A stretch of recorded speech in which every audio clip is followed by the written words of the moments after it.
I'm presumably. not. I'm not getting it yet. Oh, there we go. Yep. Cool. Yeah, Now, Twitch just now arrived. we're live. Welcome back to Lost Ledgers, the first stream of the new year after I think a 2-week break. Yeah, 2 weeks because we did the Yes, because we did stream between Christmas and New Year. Yeah. yeah. It's been a second since we've been around. One because of the holidays, and second because this subject was a little tough. And we'll get into why that might be later on. But before we start diving into things, let's go ahead and introduce ourselves. I am Shawn. Below me is Justin. Hello. Below him, Adam. Hey. And Zach leading up the rear. Always. Zach loves rears. If there's one thing you can say about Zach, it's that he loves rears. Why do we True. put Zach at the rear? Why would we do that? Because he loves rears. We've been over this. Yeah, Okay. we just said You're fine. why. How are we feeling this Alright. week, guys? I'm feeling all right. You know, it could be going better. It could be a lot better, but you know what? It could be a lot worse. And that's the All right. optimistic attitude we bring to this show. You know, I thought I was having a bad week, but then I thought about it and I was like, well, I've still got both my arms, so like, it could be a lot worse. These ones were a bit tricky, but I'm excited to at least see what everybody else came up with as well. These ones were tough. I can't wait to see what everybody else did because Says the guy who made 4. Shawn was making fun of Zach. Yeah, what was happening there, because Justin. the way that Zach said that made it sound like he was more excited for what we did than for his own things. Yeah, so that is the mood that we come into this weekend.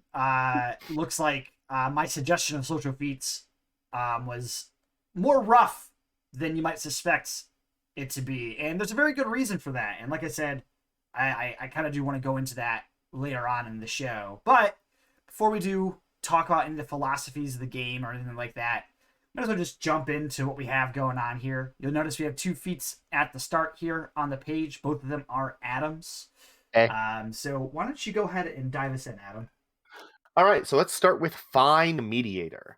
If someone lets you start talking, it's remarkably hard for them to tell you no. But that doesn't mean that you always get them to say yes. You gain the following benefits. Increase your charisma score by 1 to a maximum of 20. You gain proficiency in your choice of deception, intimidation, or persuasion. When interacting with a creature that is hostile to you, your proficiency bonus is doubled for any deception, intimidation, or persuasion checks you make as a result of the conversation. Or, when interacting with a creature that is indifferent or friendly to you, if your total for a deception, intimidation, or persuasion check you make as a result of the conversation is less than your charisma score, you can use that score in place of the total. So, Right. When we decided that we were going to do social feats, what I did is I went to the DMG and I went to the section labeled social interaction, and I saw that the entirety of the social interaction section is a page and a half, and only like 1 column of that is actually hard and fast rules. And even that's just, oh, well, if they meet this DC, you might do this category of thing with basically no guidelines. So I was like, well, if literally the only rule definition in this section is hostile, indifferent, or friendly, I'm going to make something that relies on that. It's literally the only thing in that section with any weight, and so I was like, well, I'm going to use these definitions.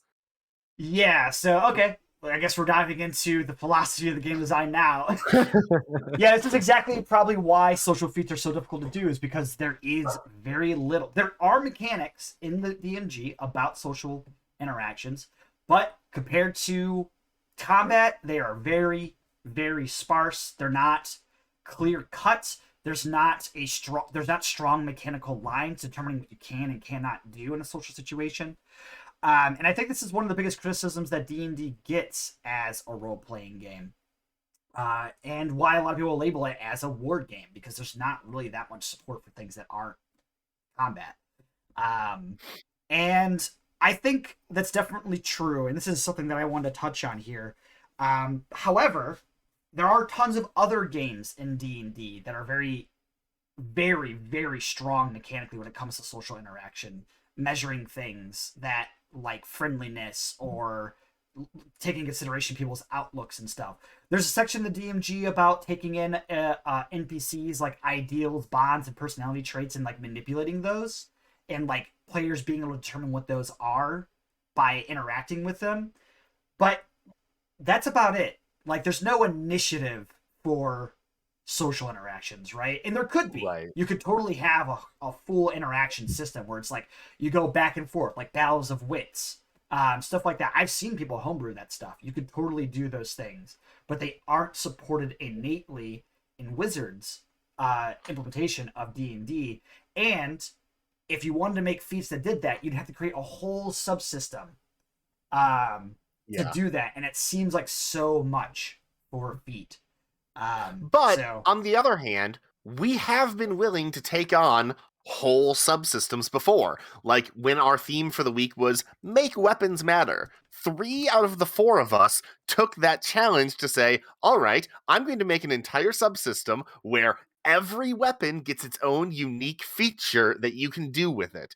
And so I think that part of that is just because it's easier to say, all right, I've found this system lacking. Let me add to it. Let me increase the diversity of how weapons are used versus looking at the social system in D&D, which is 99% relegated to, all right, just role play the situation and do what comes naturally from there.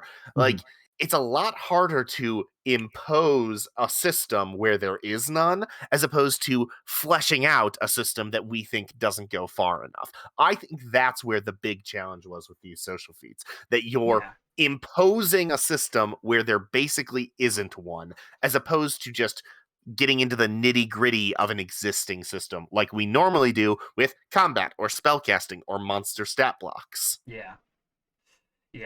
And touching onto this feat, finally, I think it's a smart thing to do. If you're approaching social like mechanics, play with what's actually existing in the system, and that's what you did here.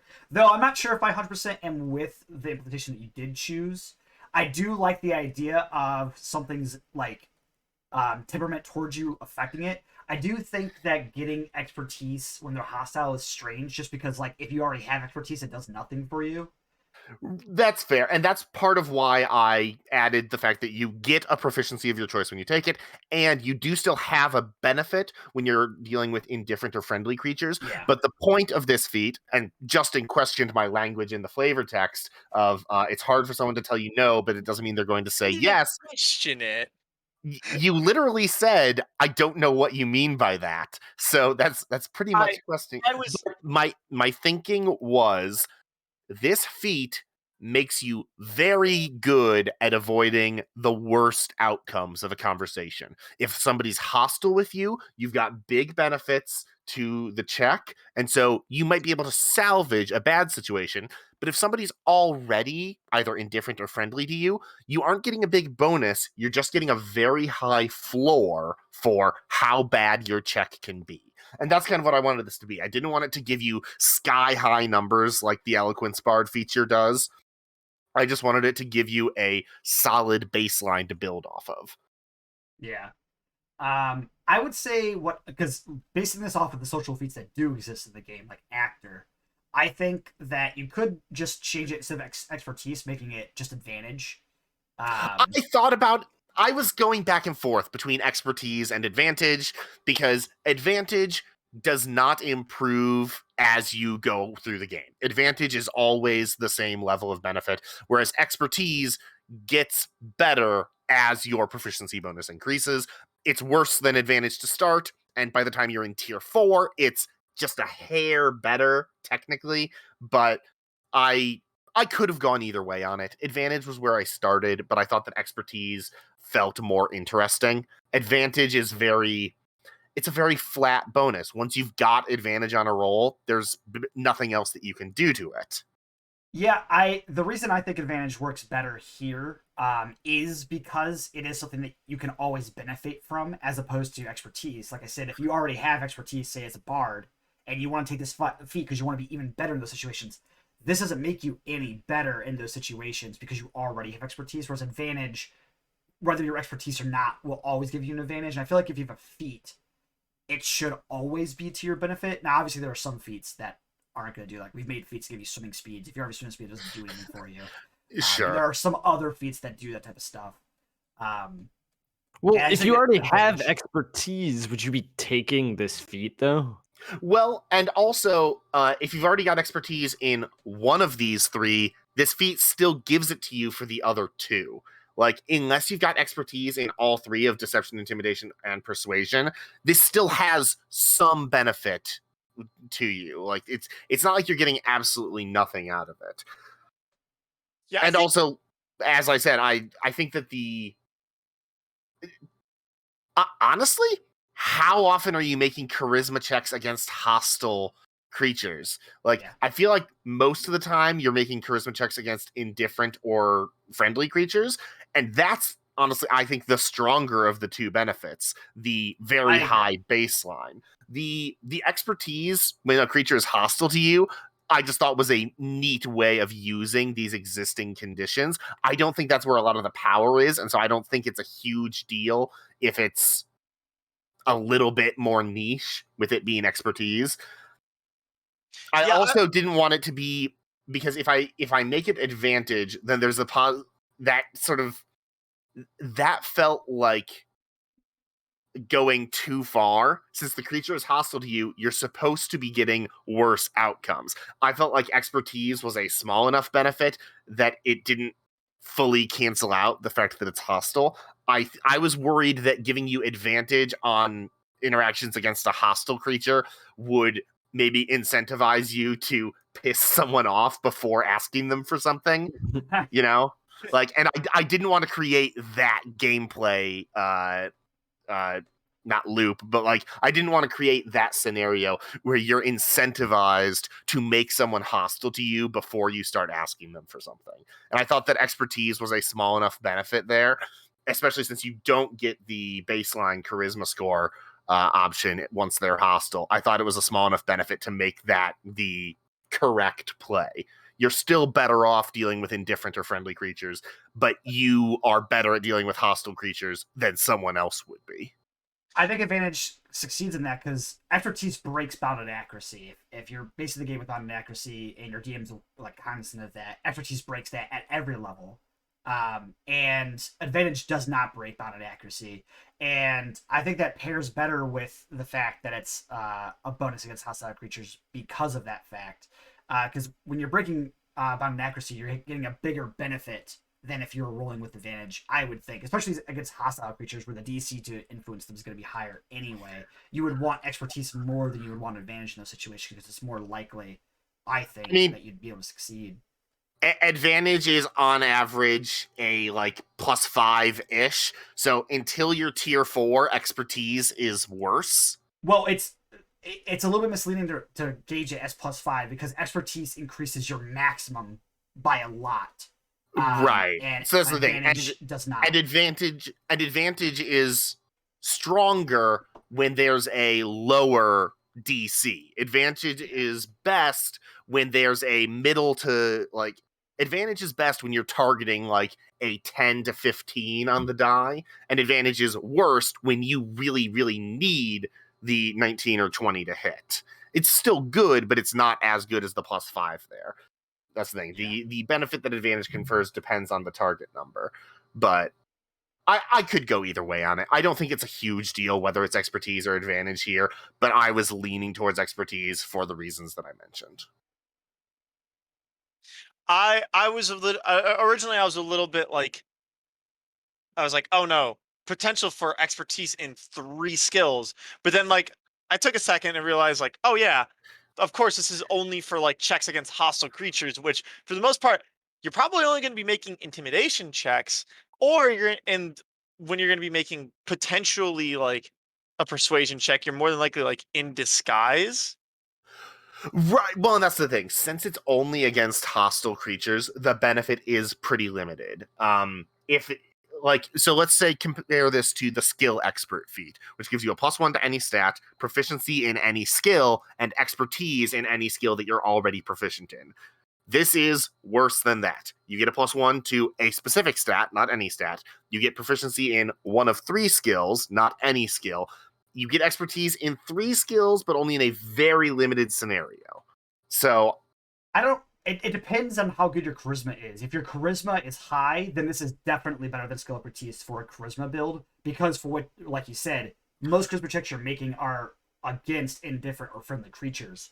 And sure, if you have a and high charisma, that base is so high. If you have like, I don't know, an 18 charisma at 4th level, perhaps. Well, but notice this isn't that your die roll has a minimum of the charisma score. I know. This is that the check. So like, if you've got an 18 charisma, then it's only guaranteeing you an 18 on the final roll, which is really good at low levels. If you're getting this feat, say it's a variant human or as your 4th level feat, because you already have a high enough charisma to feel comfortable, 18 is going to get you far for a while until probably tier 3, I would say, because that's between hard and very hard. I think that's between moderate and hard. Moderate and hard. Yeah, because DC 15 is supposed to be like a middling challenge. If you're trying to make these checks against, like, mooks or average NPCs, you're probably going to win the grand majority of the time. If you're trying to make it against, high level diplomats and stuff, it'll be rougher. Not everybody's going to have a high insight bonus. In fact, diplomats probably have a higher charisma bonus than an insight bonus. So if you're comparing insight to, it really depends on your build. If you're a charisma caster, this is probably really strong at low levels. My biggest problem is that it does indeed fall off at late levels, I think, for both of the effects. Because even with the 20 charisma at tier 4, it's probably not enough to influence the people that you need to influence the most, or that will be the most challenging to influence, I should say. Sure. And then expertise to that level is good, but you're at that level making charisma checks in combat probably is even more niche than it was at lower levels. Right. Well, but like I said, I was basing this feat off of the very scant existing rules as written, and the existing rules as written have set DCs for getting a friendly creature to do what you want them to do. Yeah. So, like, it doesn't matter that the weirdest thing. I feel like most DMs don't do that. Well, and that's which the thing. is Well, the frustrating thing with social encounters in general. Because I've always felt like it's kind of weird that it's like, oh, well, when somebody rolls a persuasion check, like, what am I comparing that to on the character? And there's not really a skill that's supposed to do that. I know a lot of people that use insight for that, but like, by the DMG, you're supposed to just have a set DC. Whether you change it from what the book says it should be or not is totally up to you. But like, according to the DMG, that's not a contested skill check. That's just a skill check from the players, which feels weird to me. It feels like that should be a contested check. I believe in the DMG, though, it's only if you specifically appeal to the personality traits, bonds, ideals, and flaws of the NPC, though. I think you have to figure those out first, and then you get those DCs. I'm not sure. Either way, I think most DMs don't do that. Here, Section 3 Charisma check. When the adventurers get to the point of their request, demand, or suggestion, or if you decide the conversation is running its course, call for a Charisma check. Any characters actively to participate in the conversation can make the check. Depending on how the adventurers handle the conversation, the persuasion, deception, or intimidation skill might apply to the check. The creature's current attitude determines the DC required to achieve a specific reaction as shown in the conversation reaction table. And there's nothing else saying like, oh, you need to have done these things to like convince them. It, like I said, it is super bare bones in terms of the mechanics of this social interaction section. It literally just says creatures can be friendly, indifferent, or hostile, and these are the DCs for each of those creatures. Interesting.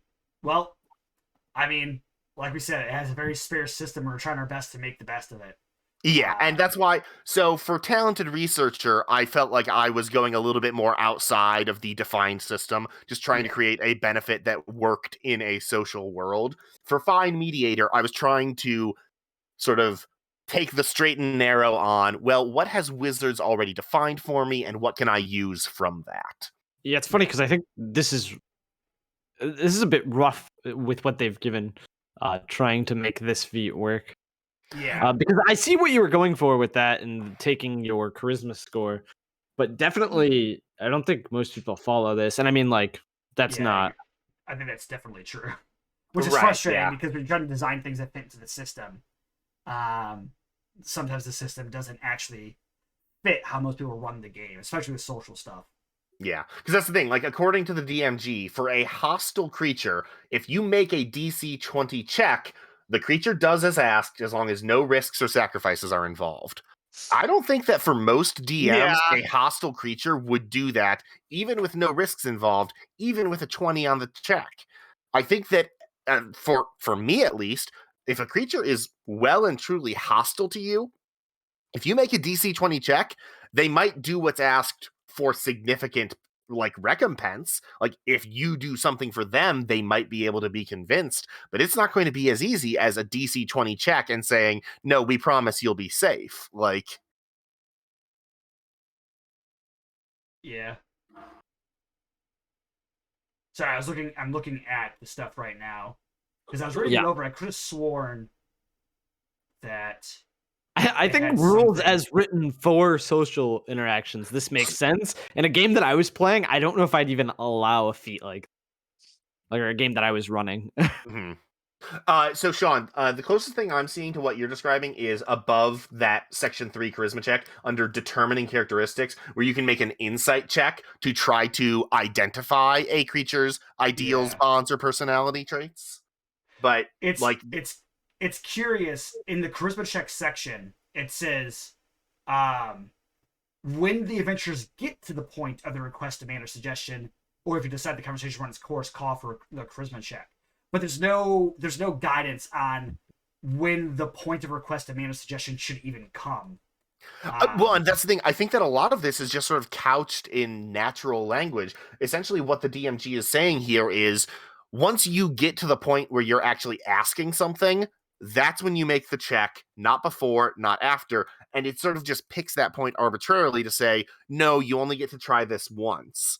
But so this is probably a problem with the way they laid it out. But I kind of see, I feel like the interpretation that you've taken is easily to take. But I do think there is some verbiage here that kind of flows in that direction. Because I'm reading Changing Attitude, and it says, whether the adventurers can shift the creature's attitude is up to you. You decide whether the adventurers can successfully coach their statements in terms that matter to the creature. And then the next thing is determining characteristics, which implicitly adds on to there is a system which allows you to determine, and then the next one's charisma checks, and that implicitly follows that you must determine the characteristics first. But none of it's directly stated. It's all implicit. Well, and based on this system, I would totally accept that if you make an insight check to determine a creature's personality, bond, or ideals, and then make an argument specifically appealing to those ideals, I mean, I don't think it actually calls for this.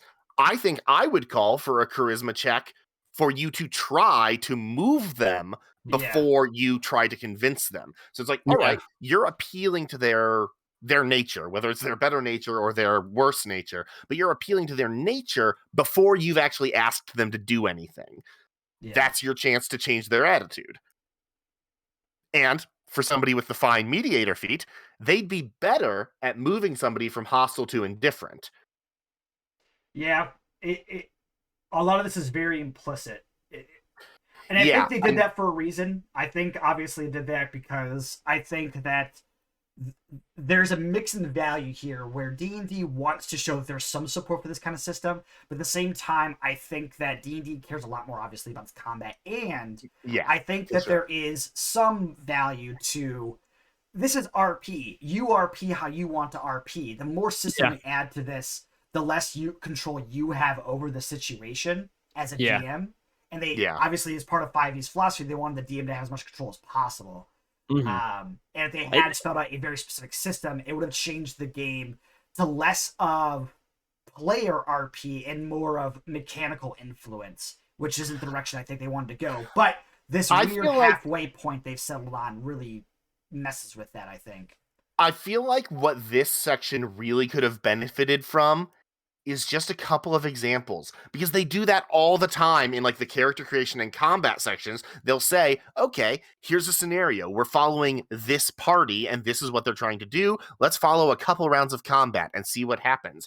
I think that sketching out, okay, the party is having a conversation with this duke who isn't a fan of them, but isn't like actually going to help them yet. And so like, okay, the Duke starts out as indifferent, maybe leaning towards hostile. And then one of them makes an insight check to determine that the Duke is being motivated by, I don't know, his missing daughter. And then they make an appeal to that. And so they make a charisma check to move him from indifferent to friendly. But it backfires and they make him hostile instead. And so then when they finally get around to asking for a favor, the DC to get him to do what they want is much higher, and he won't do it if there's any risk involved. I think that examples would have done wonders here for fleshing out the system while still saying, and you, the DM, can make these choices. You choose what the NPC's personality, ideals, and bonds are. You choose what the DC is to move them from hostile to friendly to, or hostile to indifferent to friendly. You choose when the players have successfully attempted to appeal to that nature. I think that I absolutely agree. They used examples for so many things, like even just picking your stats at the beginning of the player's handbook. And I think it would have been really useful to include some examples in this social interaction section. But I think we're getting kind of hung up on the philosophy. What do you guys think about this feat in particular? And should I move on to talented researcher? I think you did. I think you helped us a lot by making a feat that actually directly impacted what the DMG actually has to say. I do think that this isn't necessarily a feat that I would add in, and I think it's more of a fault of the system and not a fault of your design. I think I agree with you. After I designed this, I was like, I feel like this feat is more a proof of concept for why D&D's social systems aren't very good. Yeah. And on that note, I think it's perfect that we use this as our first example, and now we can move on to a bunch of feats which indirectly interact with the social system in the game. Yes, absolutely. So why don't you go ahead and move on to talented researcher here. So, talented researcher, you've asked a lot of questions in your day, and if you don't know the answer, you have a good idea of where to start and who to bother. You gain the following benefits.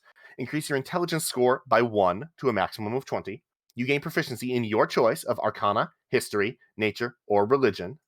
When you fail an Arcana, History, Nature, or Religion check, you can use your reaction to attempt a check with the same skill and the DC lowered by 5. If you succeed on this second check, you do not necessarily know what the original check would have revealed, but you have a lead on how you might find out.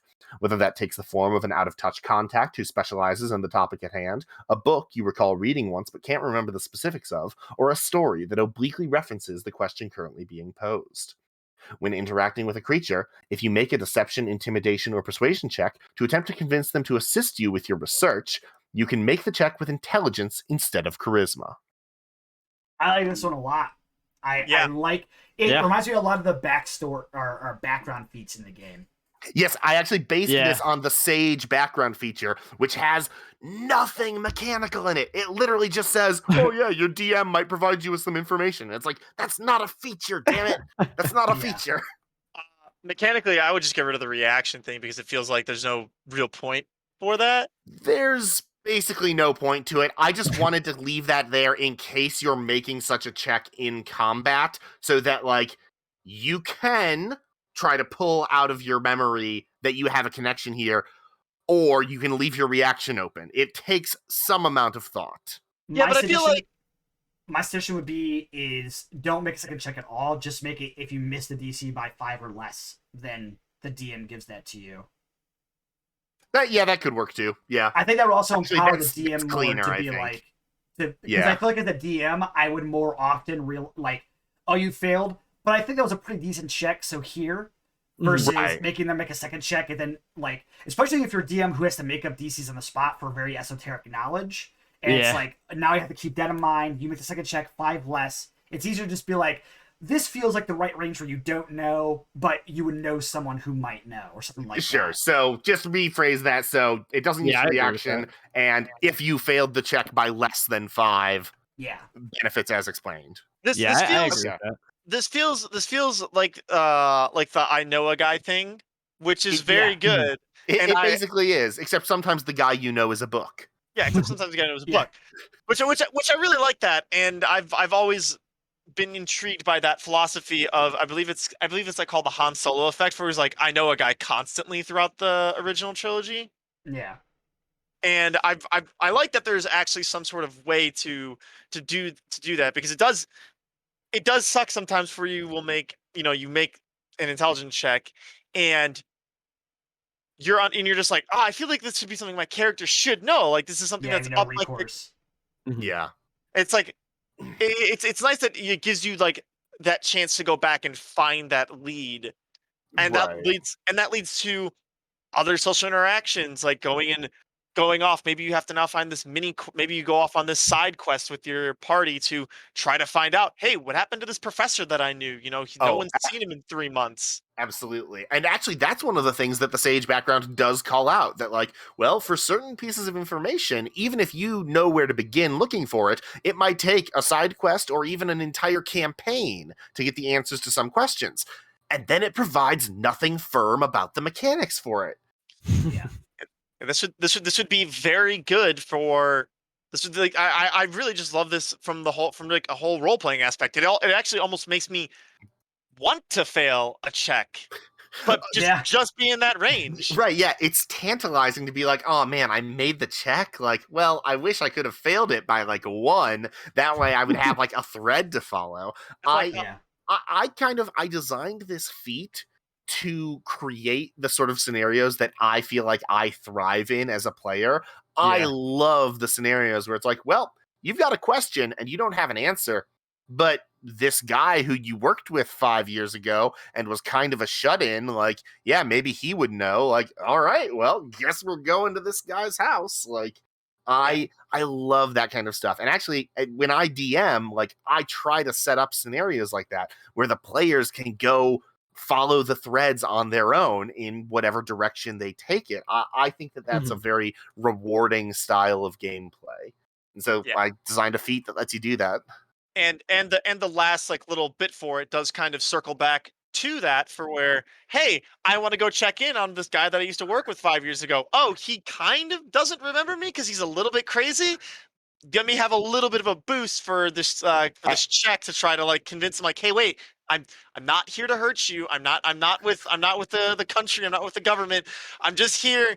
So I just need a little bit of information. Do you need me to do something for you? Right, exactly. I thought that, I don't know, I felt like that's a very small, almost ribbon benefit, but like, I wanted to make it easier for you to follow these leads that you get when you fail a check. And so just giving you a little bump, which, I mean, might not even be a bump for some characters. If you're, for example, I don't know, a warlock who for some reason has written into his backstory that he just knows a lot about a bunch of different things, you might have, say, expertise in Arcana, but a 0 intelligence modifier. So maybe this wouldn't help, but... I will say 2 things. I feel like you could get expertise with this, with the skill that you choose. I think that would be fair. But Could be. Or at the very least, if you're already proficient, get expertise. I would totally be willing to add that. If you're already proficient, then gain expertise. Yeah. Other than that, I will say an alternative that I think I might prefer for the second one is that instead of using your touch modifier instead of your charisma, make a relevant intelligence blank check for whatever it is you're trying to research. I thought about doing that, but the language sounded fiddly to me, and so I was just going to let you add your intelligence to the persuasion check. I did think about doing that, where it was like, oh, well, if it's an arcane thing, do an arcana check. But in terms of programming language, I knew what it needed. I was like, oh yeah, this is just a switch statement on what subject you're studying. But in terms of describing it naturally in a feat, I thought it felt kind of fiddly. I don't think you need to make it a switch statement. You could just say, when interacting with a creature, or when requesting a creature's assistance in research, or if you make this check in that scenario, you can instead make an intelligence check with the relevant skill. There's a way of phrasing that. Well, and that's but without the breaking phrase... it down in individual. You can say... and if 5e still used the knowledge parentheses format for naming skills, we could just say, make a relevant knowledge check. But they don't. We've got 4 completely differently named skills. And so that's the phrasing that I was having trouble with, was how I would say, make the relevant knowledge check. Because I know what I mean. Like, and I mean, maybe we aren't so beholden to 5e's writing conventions. Maybe we could say make a relevant knowledge check instead. But we generally I kind of in a way do that with some of my feats later on. We'll see. I don't know. So far with the show, we've tried to follow the writing conventions of 5e for the most part. I think for this episode, for this subject matter, understanding that 5e doesn't really have a lot in the way of precedence for this type of stuff, it's fair for us to kind of create our own language. As long as we make it, clear what we mean, I don't think there's going to be an issue. Because I definitely do play around with language that 5e hasn't really, as far as I know, done before in the past, in some of mine later. And I think that's okay as long as we're being unambiguous about what it means. But we'll see. I think there's ways we can figure this out. I think this feat would be more useful if we made it that way too, and I would like to do that just because I want social feats to be a little bit more useful because they tend to be a little bit more niche as well. Yeah, well, and that's the thing. Like, I tried to cast a pretty wide net on both of these, and I still had to make them half feats. Yeah. But I think. Oh, go ahead, Zach. As for me, I like this. I like it a lot. I like this feat a lot. I like this all around. I like the word changing for the lower the DC just so that you don't have to roll again. I think that's a good change. Yeah. And I can see where you guys are talking about with the change for the last part of it, but I don't know if that's necessary. I think it works as is, especially for the way that wording works with 5e, but I can see why you would want to change it to something like that. Yeah. Yeah. I'm really happy with how Talented Researcher came out. Find Mediator was my original idea when we started talking about this, and I feel like it kind of suffered from that just because I was like, no, this is the idea. I need to make it work. Whereas Talented Researcher was just sort of like a thing that came to me, and so I was like, okay, yeah, I like how this one came out. Yeah, I think I'm with Shawn on that. I think it's a good thing that you brought Find Mediator and that it was the first one we talked about. Yeah. Because it definitely gives us an insight into how the social structure is for D&D. Stuff that I haven't even, I DM a whole campaign, second campaign now, and I've never even read this section of the DM. And it's so easy to miss stuff in the DMG because, hot take, the DMG is templated awfully. The layout is just so awful. It's so hard to just look at the DMG and find what you're looking for. Unless it's magical items, because I feel like the DMG should really have just been a magical item book. Hot take. My biggest problem with it is that the first big section of it is all about world building, which I love. I do conlanging and world building for fun, even not related to D&D. So I love that it's got world building resources. That's not what most DMs need. Most DMs are running modules or very bare bones homebrew worlds. Right. New DMs need teaching how to DM, not teaching how to world build. Yeah. I found the world building, this is a completely different concept, but I found the world building helpful when I was getting into new DMing. But I think they could do for making more books now that it's been out for a little while that kind of individualize each section, because I think they just wanted to get it all in one so that it was an easy starting tool for anybody. And you could get one book and you could start and go because you have an idea of everything.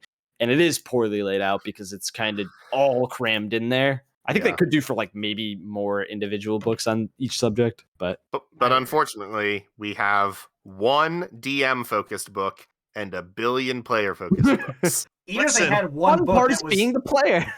Even if they had one book that was both expanding exploration and social and ignoring combat, I think that would do wonders. But yeah, I think they're kind of in a hole right now with not having supported them from the very beginning. But yeah, I think we're willing to move on from this one. I think we're all pretty much on the same page here. We want to I think so. Summarizing, we do get rid of the reaction, make it just part of the original check. If it's within 5, you're good. And for the second one, maybe try and figure out wording to make it work with the knowledge check. And proficiency proficiency. If you're already proficient, become expertise. Yeah, I think that's fair. I think that's totally worth it. All right, let's go ahead and move down to Justin's. Justin, take it away. Yeah, Translator. You have a way of speaking across languages, acting as an ambassador when others cannot. increase your intelligence or charisma score by 1 to a maximum of 20. You learn 2 languages of your choice. Additionally, you gain advantage on any charisma checks when speaking in a creature's native language. You've learned to decipher languages that you don't speak but are familiar with. Whenever you hear or read a language that you do not know, but know the language that shares the script, you can make a DC 15 intelligence check, adding a proficiency bonus. On a success, you can translate the basics of what is being communicated. I understand that Fuck that yeah. I like this. that last one is kind of worded awkwardly, but like I Yeah. couldn't figure out a better way of wording it. We could definitely clean up the wording a little bit, but I think it's clear what you mean. And side note, I love this. I cannot tell you how much I love this, except to say I literally have a whole subsystem baked up for a homebrew linguistics skill and like a language tree for my homebrew world, because the way that languages work in D&D sucks right now. It basically doesn't matter at all.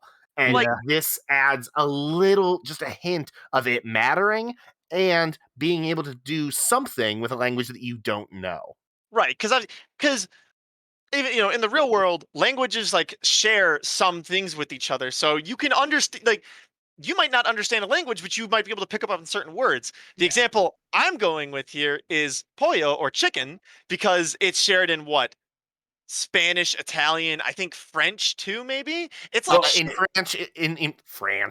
French it's pool. But yeah, it's very close. That's the thing. Like I speak a fair amount of French, but I can understand a little bit of Spanish just because of how much French I know. Like Yeah. So it's I figured it'd be nice to have something for where, and you still have to make a check for it because you still might not make it, and you might not right. know it off the bat. And I figured I don't want to give it to them for free for where you just understand the basis of it. I kind of want it to be like a little check. Yeah. And obviously at higher levels, you're more than likely going to make the check, but Right. that's where the fun part of the second half of it comes in. I do like the idea of making the script matter. I attempted to do that with my next feat at first, and I was like, scripts are so random to the players because of how few languages there are and how little language support there actually is in the system. Yeah.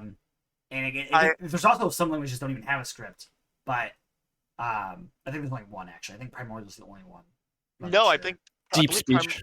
Oh, is it Deep Yeah. Speech doesn't have a script? Okay. Yeah, Primordial uses Dwarvish. Yeah, which is, Oh, okay. speaking of Dwarvish, it's hilarious because Person like everything. yeah, Dwarvish script is in like everything. There's like 4 of like those I think 4 or 5 of the base the common languages shared Dwarvish script. Yeah, well, because I think Dwarvish, Orcish, Goblin, Draconic, Primordial, Not Draconic.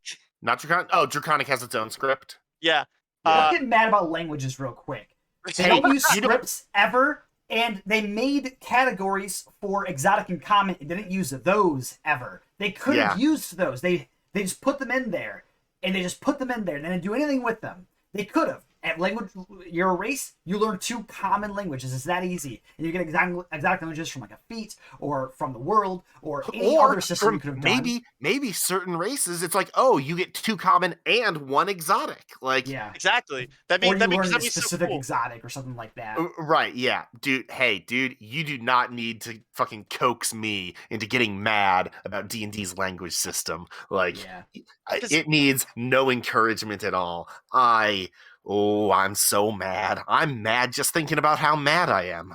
Especially because a lot of the times it's like, okay, here's all the languages my character knows, and like a lot of the time you don't even use multiple languages. Like you might and it's because there's no way of interacting with it. When a DM sits down and says, "All right, these are the languages that the characters know, so those are the only languages I can use," basically. Or even worse, you use a language that none of them know, and then somebody casts tongues or comprehend languages, and it still doesn't matter because there's no mechanical interface between you either know it or you don't, and that's one of the it's problems just with so rudimentary that it doesn't work. Yeah. It feels like putting something in a different language is just to like burn a spell slot for a character, basically.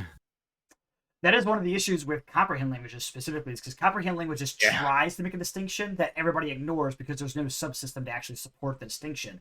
Because comprehend languages says that you know the literal meaning of the words, but that doesn't mean that you know what it says. It means you now have basically a riddle to decipher. Right. Because if you were to decipher other languages that aren't, for instance, romantic languages that were kind of familiar with the structure, if you took Japanese and just took the literal meaning of all the words, it would still be kind of gibberish to you because you don't understand what those words mean in those contexts. Yeah. It's frustrating that they have that distinction in there, but they don't actually use it. Another thing that they just placed in there but didn't support because they left it up to the DM essentially to utilize it, and most DMs aren't linguists, and they're not going to bother with that time. Adam's made a whole system because he adores making linguistic systems and adores that whole explaining the whole thing. But you get any other random GM, say, I don't know, Justin. I don't know if Justin's going to add a whole language system because he loves language. No, Justin does like language. He did design this feat. I'm not saying that Justin, but he's not going to create a whole system like you did. He made a feat that interacts with the system that already exists because it wasn't because it's supposed to have. It feels like it should have systems that aren't in there. Yeah. This is the complaining about Wizards of the Coast podcast this week. I mean, another thing, True Strike sucks. We kind of knew that was coming when we decided to make feats for a pillar of the game that Wizards basically just ignores. Yeah. I do want to circle back around to that just real quick, because I think that it is a very hard thing to do, because you have to, if you put too much on it, like you guys were saying earlier, there just becomes too much mechanical placement on it, and instead of I role play and I'm trying to get the best outcome that I can via role play, it's all right, how can I make these numbers get it so that way I always can succeed in this area? And I think no, for sure. I do think that there's definitely a downside to too much mechanical baggage, just like there's a downside to not enough mechanical support. But on the other hand, Wizards of the Coast is the biggest RPG producer on the planet in terms of gross revenue. They have the funds to pay people to figure out this problem. Like, that's what game designers are supposed to do, is they're supposed to design the game. Or at least release something that you could use if you wanted to. Like, here's a social structure that we made that you could try to use in your games if you wanted to. Well, and even if the section of the DMG had said, oh, here's a couple different options that might work for your campaign. If you want a high intrigue campaign, then use this slightly stricter mechanical subsystem. But if you want to play fast and loose and just let people talk their way through things, then just do that. You never have to roll dice at all. Just talk to your players in character. And if they convinced you, then they convinced the person you're playing as. Like, sometimes it's as easy as that. I think maybe they were just trying to leave it as open as possible for DMs and players, but in doing so, sacrifice just a little bit of structure that it needed. I think that you're exactly right. And I think that's honestly one of the big problems with the whole edition, is that in trying to leave the door open for people to do what they wanted to with the system, they made it harder to just play the game. Yeah.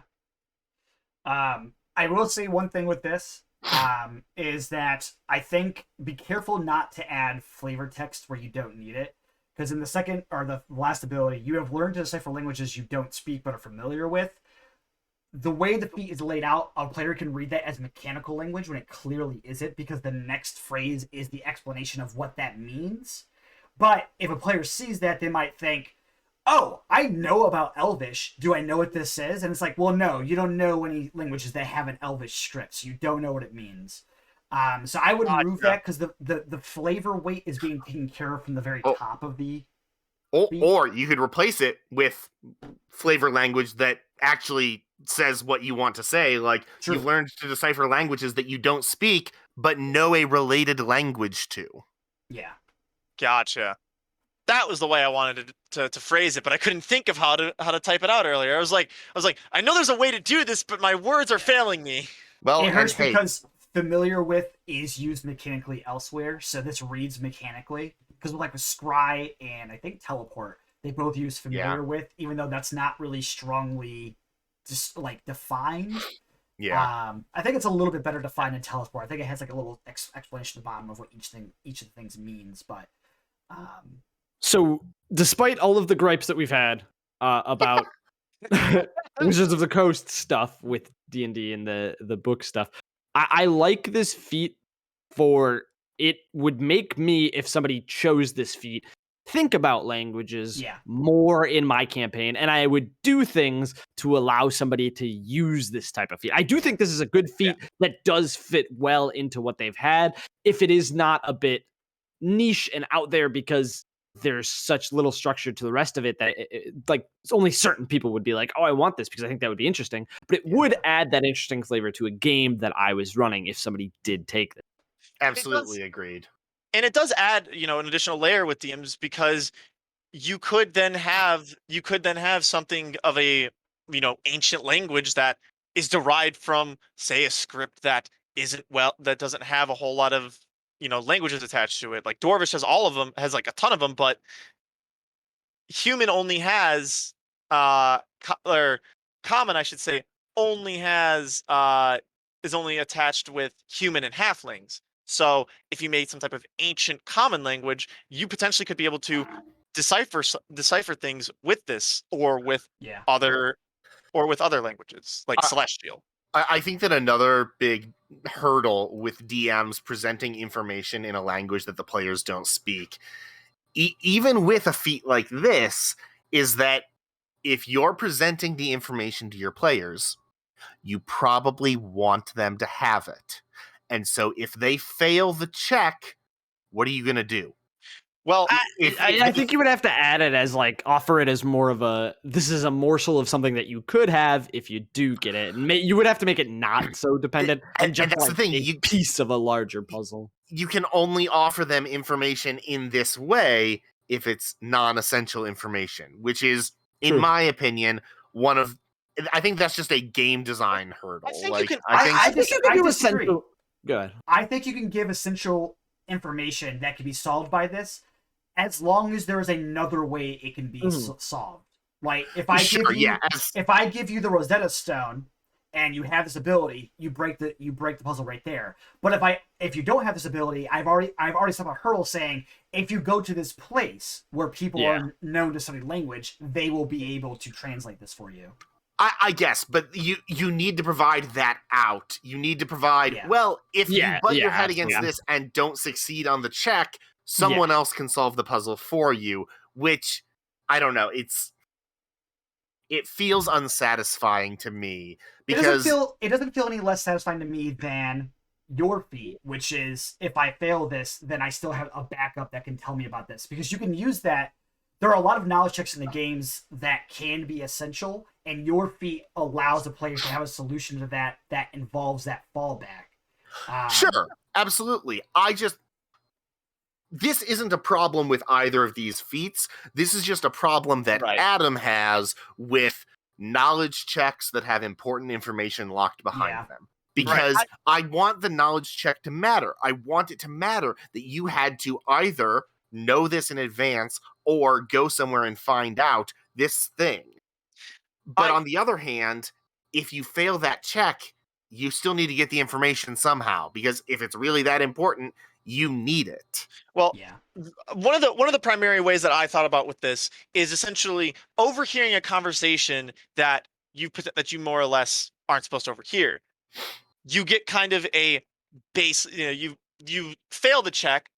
So how are you gonna find the information? Well, maybe you know the people that the people that you overheard. So you go sneak into an encampment, sneak into a manor, something like that, and find out more information that way.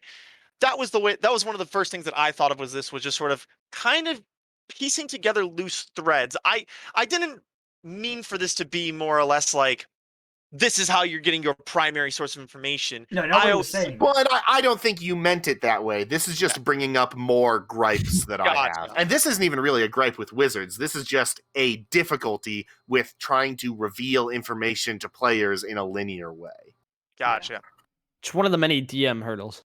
Yeah, and I haven't DM'd as much in the past few years as I did like when I was like in high school. And when I was in high school, I didn't have the game design chops to know what problems I was running into. So something would not work, and I'd be like, well, it must be the player's fault. And I wish that I had more chances to test out some of these ideas, because I feel like I'm better now than I used to be, but I just don't have the practice in, you know? Absolutely. I think we're good to move on from this one. Yeah. Speaking of languages,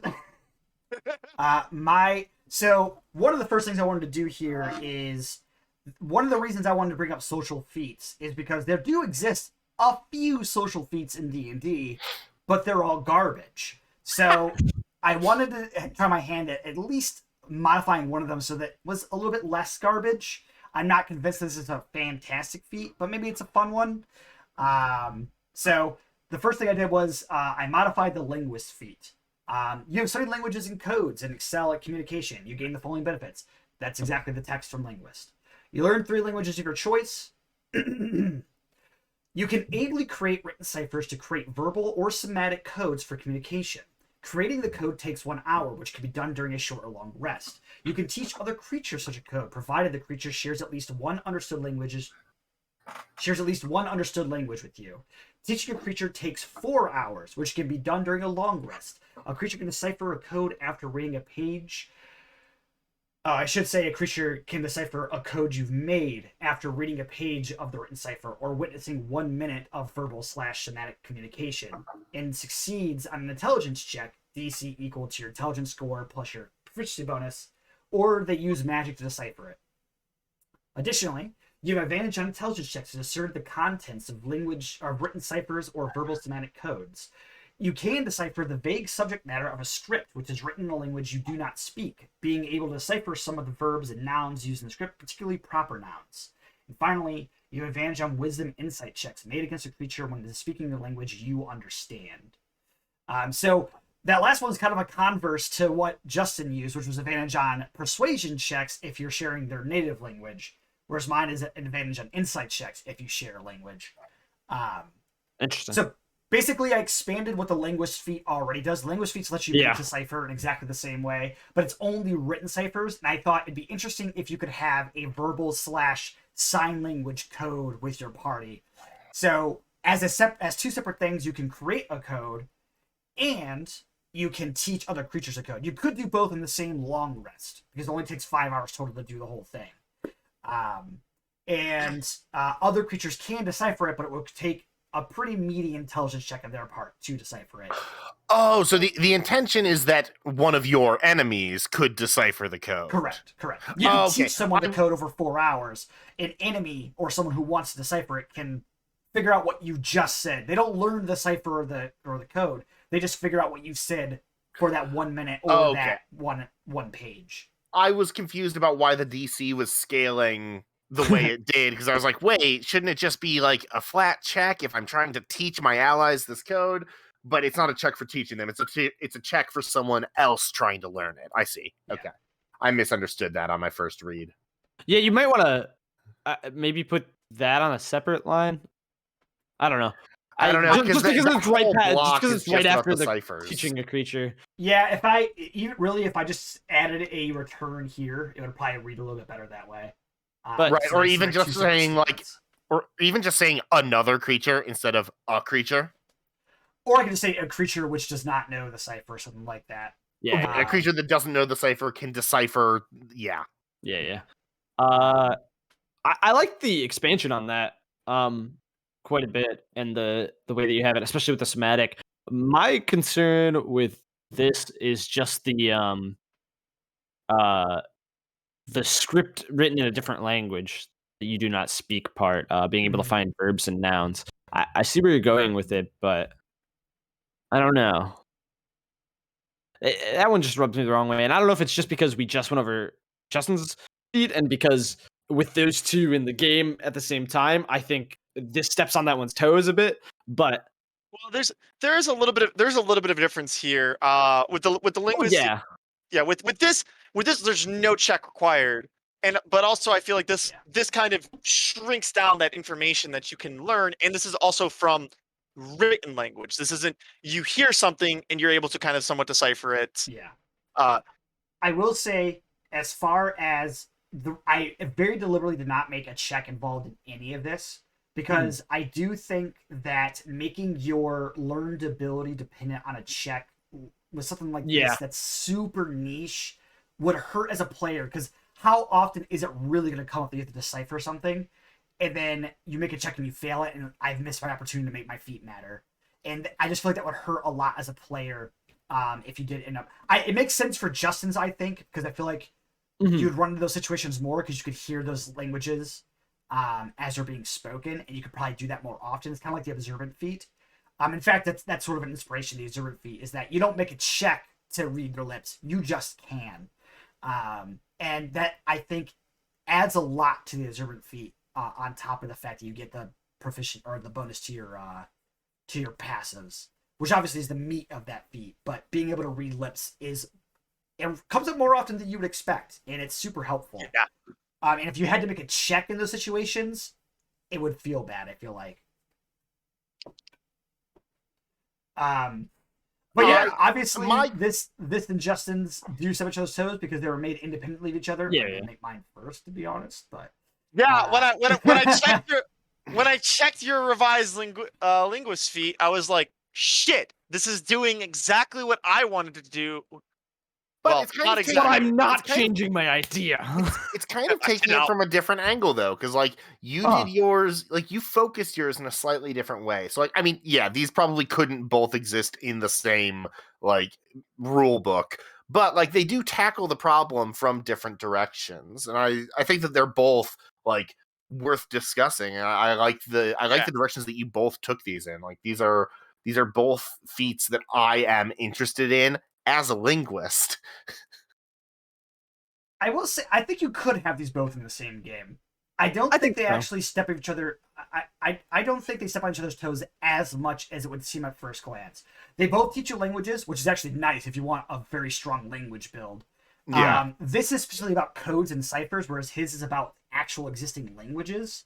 That's true. Yeah. Well, that's why the one part of it rubs me the wrong way is because that one is about like languages that exist and stuff like that. And I get why you don't want to put a like check on that. You just earn vague subject matter such as verbs and nouns and stuff like that. I get why you don't want to put a check on that, but automatic information just feels weird to me, especially in stuff that you don't know at all. But I get it.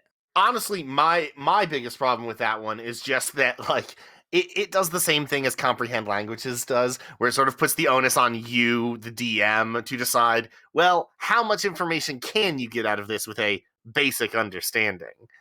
I recognize I intentionally wanted to make this as a decent substitute for comprehend languages, though, because I hate the, I can just learn a spell and I don't need this feat. I think that Marshall should have an option to be able to do something like that.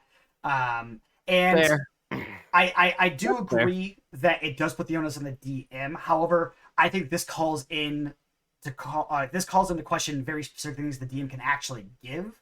Whereas I do like that you specified that, like verbs, proper nouns. So it's like, oh, okay, you recognize that there's a city name here, and that this verb means destroy, and it's like, oh no, that sounds bad. Yeah. Like you can see those, but you can't get prepositions. You can't get the connections between two different things, because if for instance, the language is like formatted differently than what you're used to. Like if it reads in a different direction, or if like the verb alignment is different. That's the thing. Like you find the verb destroy and the noun for a city, but you don't know if the city is being destroyed or doing the destroying. I feel like just a little bit of flavor text on that would convince me that it's okay, honestly. Yet another case where examples help. That's true. But I did want to put something on a language that you don't know at all is what's throwing me off. I did want to put an example, but boy, is this feat fat. All right. This is a thick feat. And all of my feats are pretty thick, and you'll see why. You also notice this doesn't give you an ability score improvement. Yeah, you made this a full feat. It gives you a lot of things. It gives you a lot of. I think the cipher's cool. I think the cipher's cool. I like the insight. Makes up for it.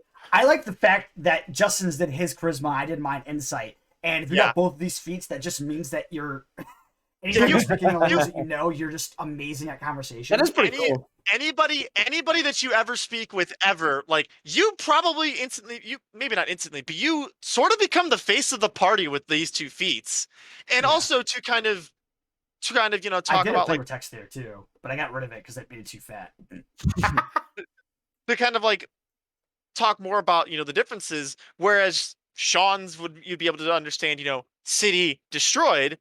Maybe with my feat you learn something along the lines of a beast destroyed this city.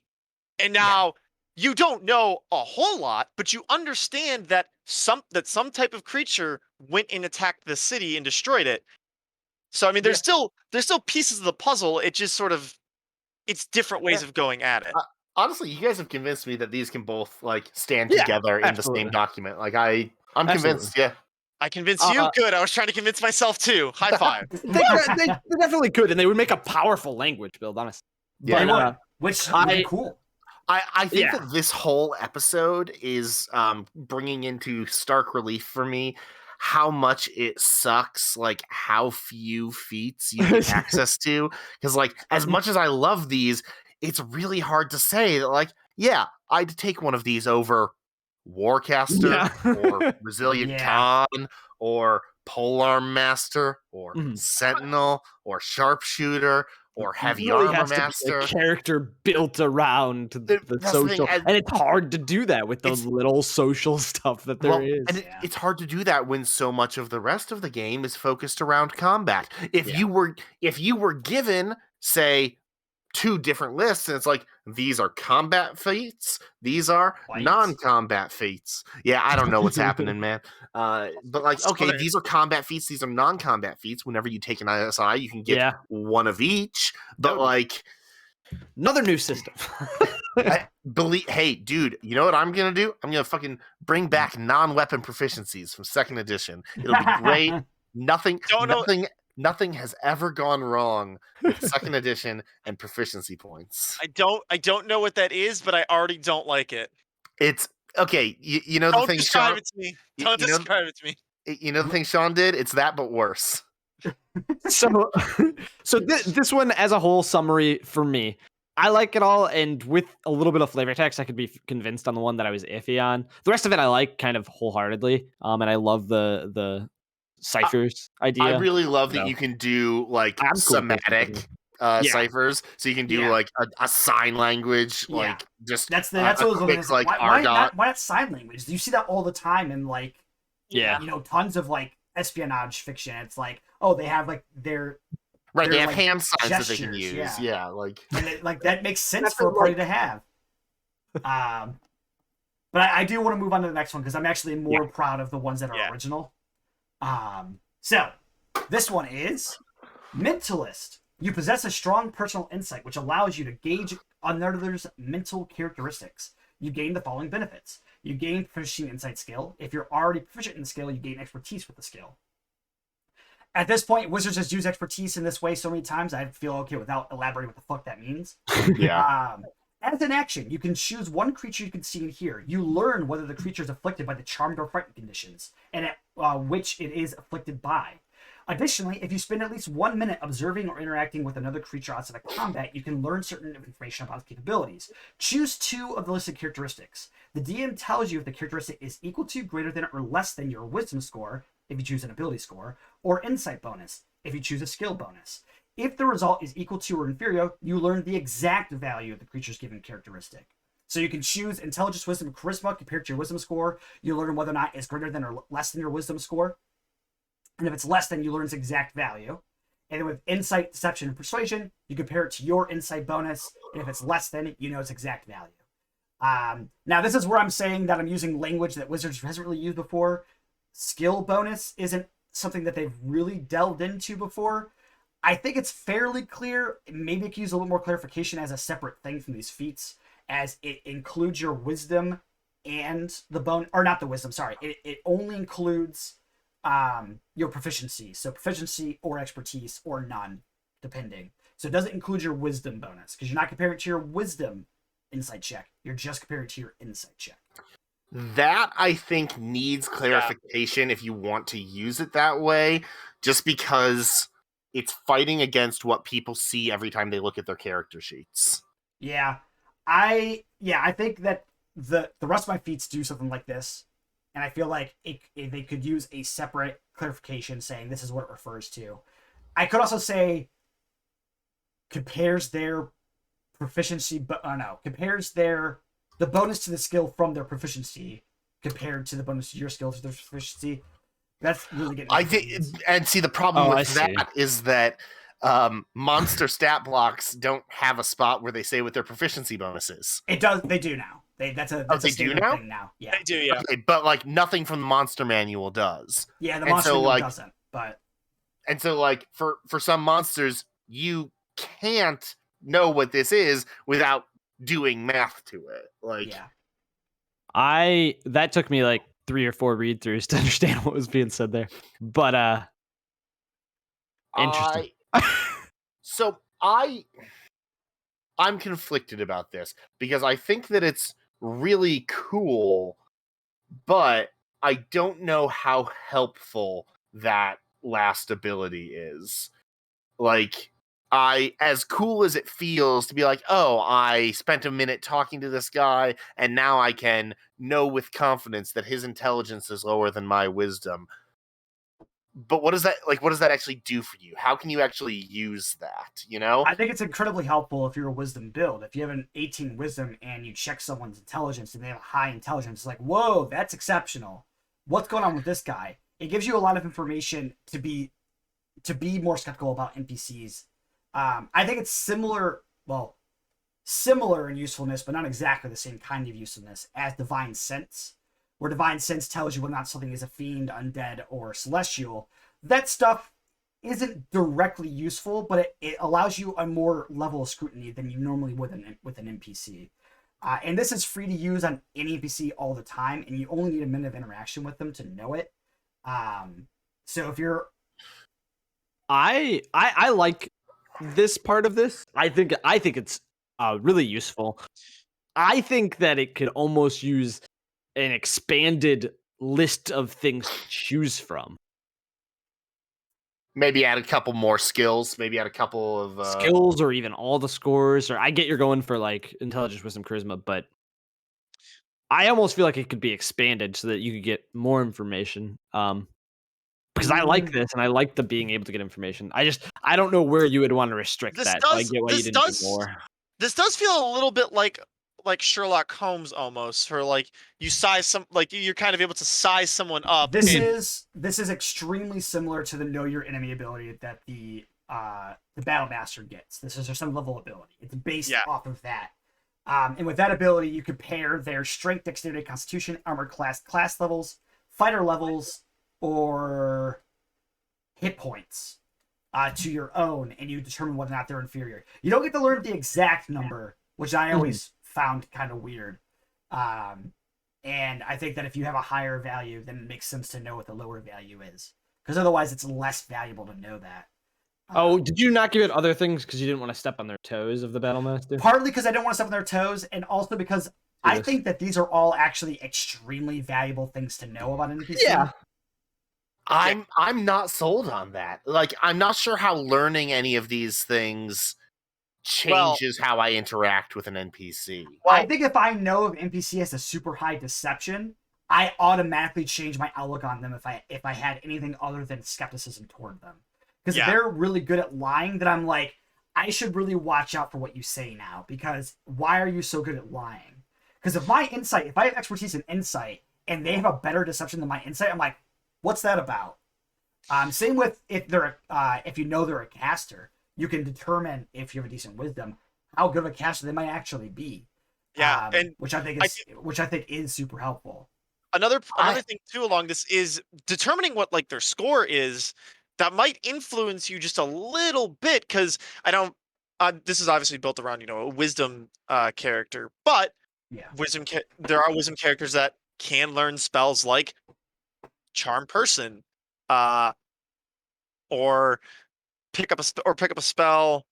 Maybe not exactly like Charm Person, but if you're concerned that maybe I might have to fight this guy at some point because we might have differing views, it might be not a bad idea to know, oh, okay, he kind of sucks at wisdom saves, so I can just go all out with those, which admittedly that drives it a little bit towards combat, but I think other spells that I said earlier, like Charm Person or Friends or stuff like that, I think that can serve a better point or a better purpose here. I think because it's free and you only need a minute of interaction, it's useful. Yeah. I think this might not be your style of gameplay, Adam, but I think these are extremely useful for a lot of characters that I've thought of playing. Okay, so another qualm that I have with this is that it feels like it's a very like fiddly thing, and it's a lot of information to track because, like you said, this is free. So for every NPC that you interact with, you're going to get at least one of these things out of it, and you're probably going to want to write that down. And I just think it does not sound fun to me to have You'd only write it down if it's noteworthy, right? If I use this on every PC, the great majority of NPCs are not going to have noteworthy stats. Like if I check their intelligence and like their insight, and they're both like lower than mine and like +2, I'm like, whatever, it's not a big deal.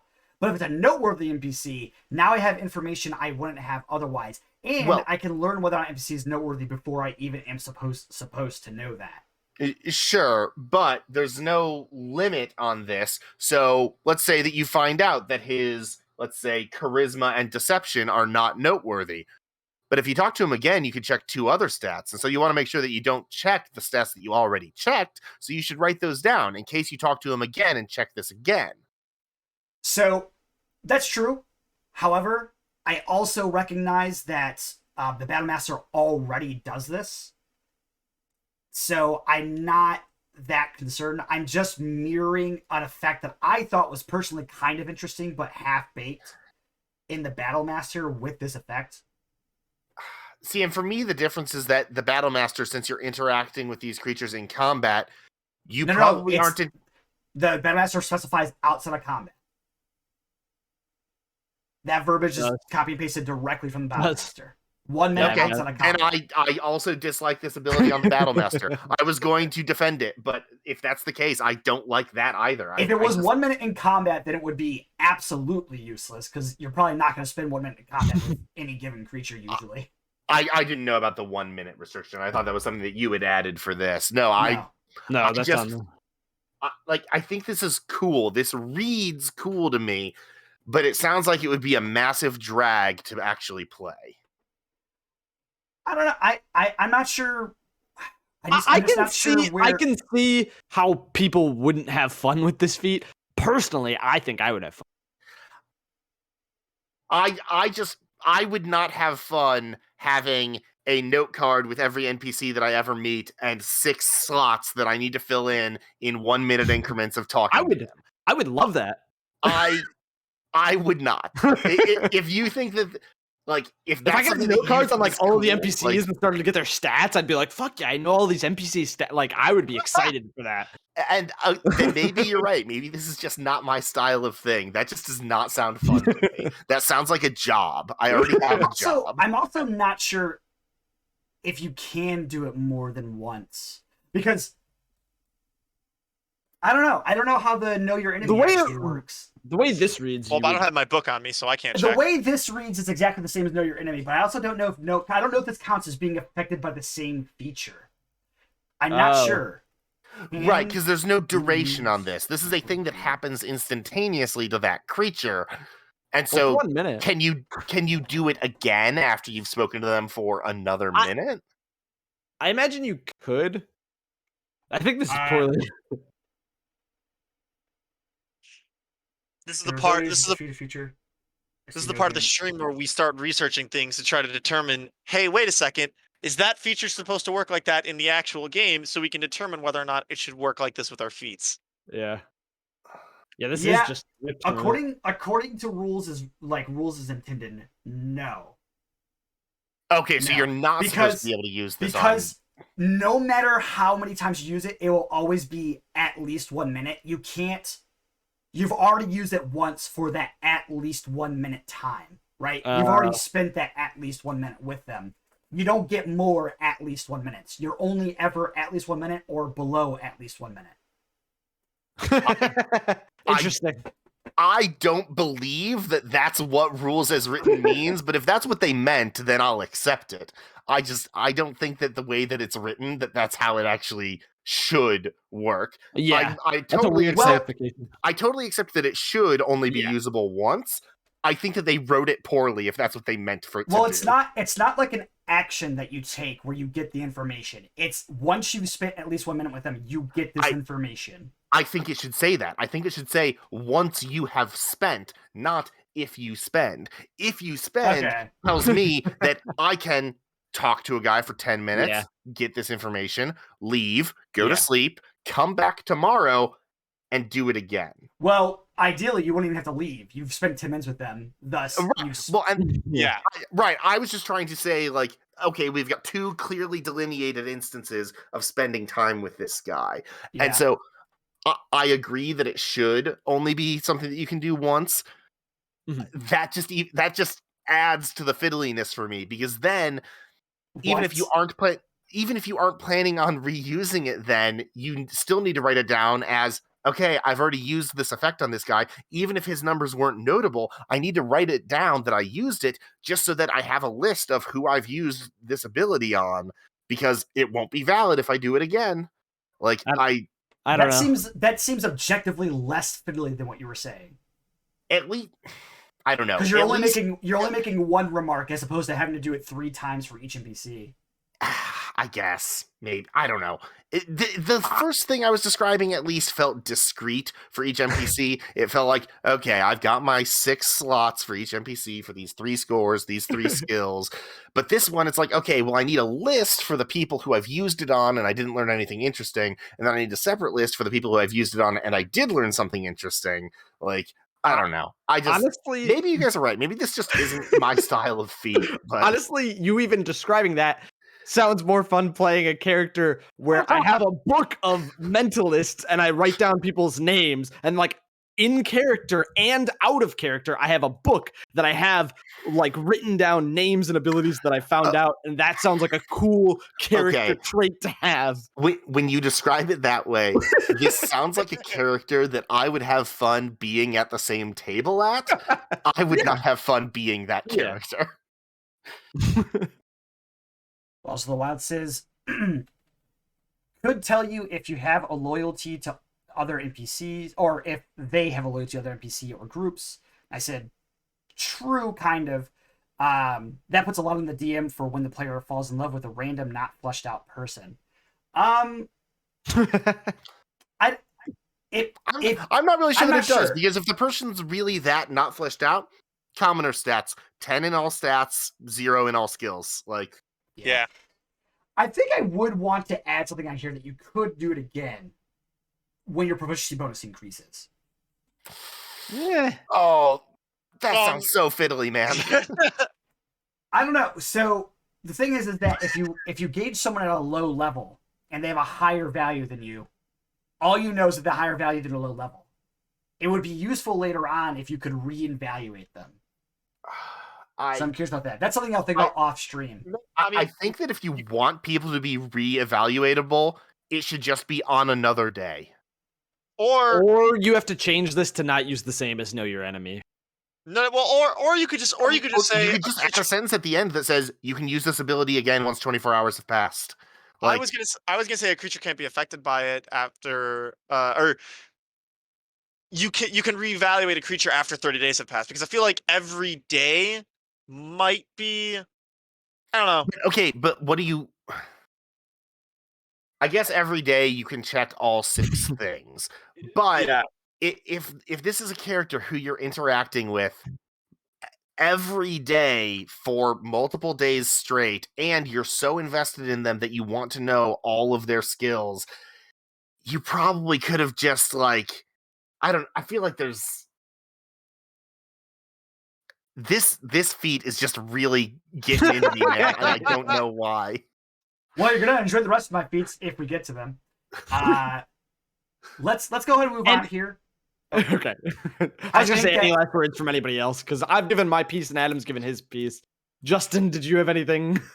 No, I've given my piece. I think one thing to just note, I really love the whole roleplay idea behind you can tell whether a creature is charmed or frightened. I think that's amazing because for the most part, how fucking useful would this be in Zach's campaign right now? That's true. It would be useful. This would be really amazing instead of just Here you saying go, Adam. Take the feet. most of thinking I don't most want to. So, gonna add language to make it so you can't just repeat it over and over again, saying that once you've spent at least 1 minute. Sure. I'm probably going to modify it so you can do it again once your proficiency bonus increases. I'm just gonna put it out there. I don't like that trigger. I think that like 30 days would be better, or every day. I think that triggering it on your proficiency bonus is. I really don't like that. Why is feels that weird. any worse than 30 days?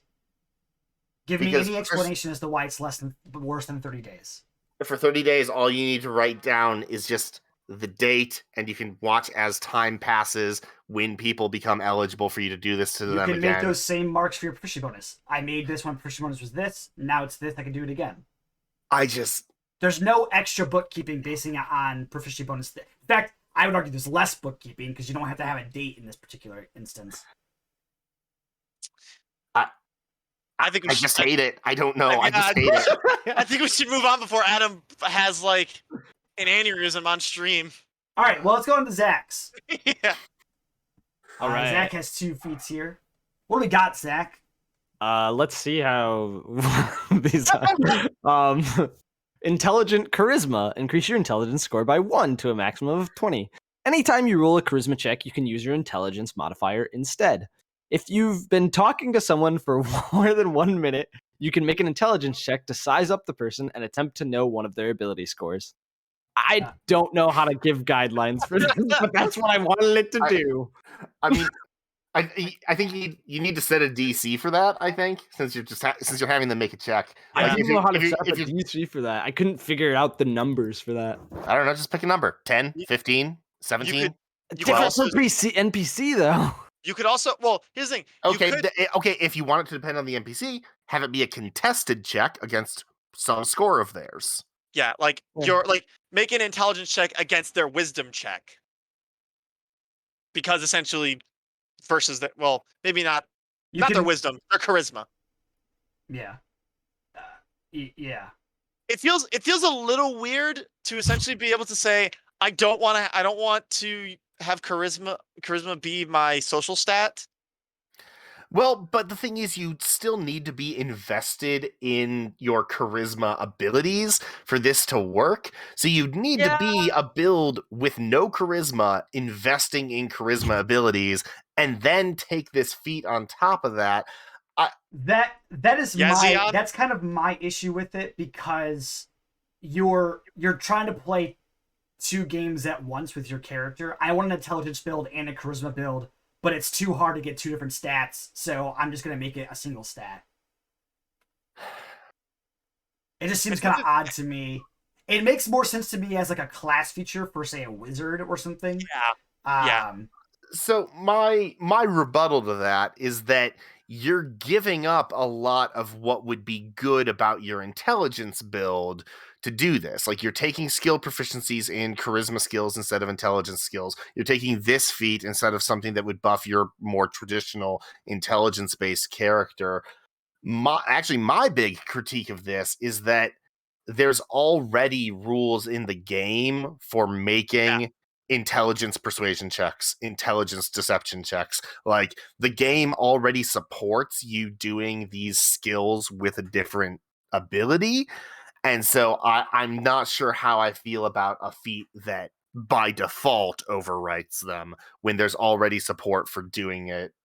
When it's just, oh, you're making a logical argument for why this person should do this thing, make an intelligence persuasion check. Like, oh, you're spouting technobabble at someone to try and confuse them, make an intelligence deception check. Like, there's already support in the game for when you would make those checks using intelligence, and that's the main reason I'm skeptical of this letting you do that writ large. That's fair. I didn't know that existed, so that makes sense. I believe it's in Xanathar's. It's in I- it's in it's in the DMG. core books. But it's squirreled away in a weird place, and they don't advertise it, and it's never mentioned anywhere else.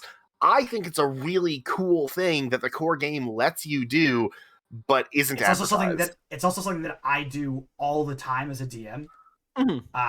Is let you guys make skills with different ability checks. Right, it is technically a variant, kind of. Like, it's mentioned as like you could do this, but it's Which like feats are a variant. Right, feats It's are true, also a feats variant are a rule. variant. So is encumbrance. So is a 5-foot grid. Like, there's a ton of things that we take for granted that are technically variant rules. Yeah. That's fair. I didn't know that was in there. So I can accept that. And also, I think that what I've come up with for the second part of this thing, or the third part technically, is just a poor version of Shawn's Mentalist that he just gave. So I wouldn't call it that. I do think that I like I think I almost prefer it to be like an intelligent investigation check, almost just like Sherlock Holmesing them, like I did with Freshly in that one session. Or maybe intelligence insight. Oh yeah, that's the obvious. So I like the idea of learning that, like, the meta information of characters in some way in the game. I'm still uncomfortable with it. I don't know why. I cannot articulate exactly why, but it's not doing it for me. But that's how you feel, Zach. Do you want to move on to the next one? Sure, we could just scratch that one because I don't think it's good. So All right. That's how you feel, man. It was a good attempt, and if you would have known, like, oh yeah, they have kind of a system like this in place. To be clear, the system is not identical to what Zach said. Zach is replacing all charisma checks with intelligence checks, which means the vast majority of persuasions, deceptions, and intimidations that you make will now become intelligence, whereas in the variant-ish rule, it's not the vast majority. You can't just always be like, can I make an intelligence instead because I do this thing? It's supposed to be a circumstantial thing where you approach a specific way. This also would allow you, if for some reason you have an intelligence build but have charisma-based spells, to counterspell with your intelligence instead of charisma, if you know counterspell in a charisma way instead of intelligence. Right. If you're a wizard warlock and you know counterspell from being a warlock, you could counterspell with your wizard stats, even though it's a warlock spell. But you'd have to be a 5th level warlock to be able to do that. So it's and the last part of this, I kind of knew we were gonna have to workshop, and we've already gone through so much else on this stream that I don't know if you guys know any way to workshop this, but I don't want to spend a lot of time on it at this point. So okay. We can go to the next one, which I'm also not sure how good it's gonna be, but it's a little more fun, I think. I kind of sped Reddit ahead, and I fucking love it. Increase any ability score by 1 to a maximum of 20. Once per long rest, you may pick one target and spend 10 minutes focusing on them. Roll a d20 and use the chart below. The target gains the following benefits. The target gains 1d4 to every roll they make with the skill that was chosen from the d20 roll until they finish a long rest. And then it's just 1 through 18 are the skills listed, and then 19 or 20, you get to choose the skill. I think this is awesome. The only weird thing to me is that you choose somebody and it's not just you. The only thing weird thing to me is That's that one target. The usefulness of this feat is completely random. Yep.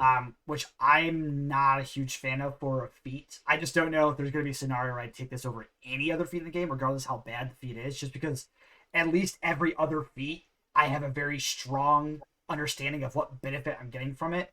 Whereas with this, every day it's different, and it may not even be useful.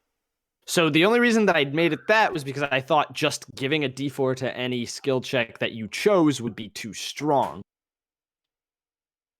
thinking about. I think that would be fine, actually. Yeah, honestly, what that essentially would just be bless on a specific skill check, And which also, is probably fine. That sounds fine to me. I'm pretty certain that there is like a Xanathar skill that just allows you to become proficient in a skill. Yeah, like, I think it's for the entire day. Prodigy. I think Prodigy is restricted to humans and half-orcs, but there is in Tasha's skill expert, which gives you proficiency in one thing and expertise in another, plus a stat increase. I thought there was something that allowed you to swap out skills. I think it might be Prodigy, which funnily enough, I just checked and it's not. It's not. No. Zach, you can blame me for this one if it's bad. No, I mean, honestly, I think you could have this be increase in ability score by 1, pick a skill, add a d4 to any check you make with that skill. Per If long you want. rest. Yeah. I'd make it per short rest, actually, personally. I think that would still be okay. Honestly, you could have. To make it a little weird, you could have it where you pick one target, one creature that isn't yourself, and then give them that's one. the weird part to me. I think you should be. Well, I think you should be allowed to do it to yourself as well. Okay, well then here's my because here's what my suggestion was going to be, and then you get to roll randomly to determine what skill it is. I don't like the random. That's what it already does, though. Well, so the target you pick, so a target other than yourself. Yeah. You pick the skill that they get to add a d4 to. Yeah. You then get a random skill that you get a d4 to add into. I don't. It's just a little bit of an extra thing to it. But then the good part of that feat is something that you never benefit from. It's something you always give to someone else. And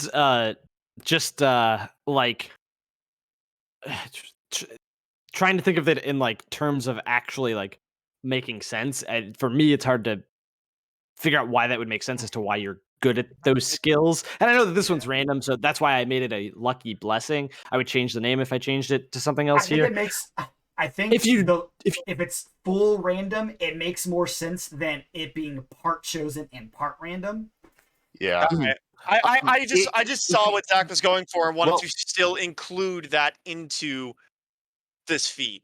I mean, if you want it to be random, no. I only made it random because I thought that doing it the other way was too strong. Okay. So I'm fine with getting rid of the random. But what I was going to say was if you wanted to keep it random, have it be a D6 roll for an ability score, and skill checks using that ability score get the bonus, and don't put con on the list and have 6 be your choice. But like we said, I think that choosing isn't too strong here. I think that a bless on a specific skill check is fine. I like the idea of that. Then, if you guys are okay with it, I would like to make it a D4 on per short rest. Any skill that you choose, basically, in my head, that's just you are focusing on being better at that skill, and that's why you're better at it. But if we honestly do that, I think that this needs another thing added to it. Yeah, something little. Wait, what we're describing is strictly a buff to this. But now that you feel like we're okay with it, you want to add another thing to it? Yes, I want more. I think that would make sense if there was another interesting like short rest bonus that you can get. Only because you guys have convinced me that that's not too strong thinking about it, and with bless, and it's a skill, and it's niche, and granted, it could be a skill that you're planning on using a lot. Wait, what if you... I'm sorry, what were you going to say, Shawn? I did find out the feat that me and Justin were thinking of is actually one of my homebrew feats, which allows you to, every long rest, choose 2 skills or tools. Oh, yeah, I remember that and one. And swap out for proficiency. What if this was once per long rest, essentially pick 2 skills, you get a D4 on one of them and half proficiency on the other? Why not just have proficiency on both? In case you're already proficient in the one that you pick.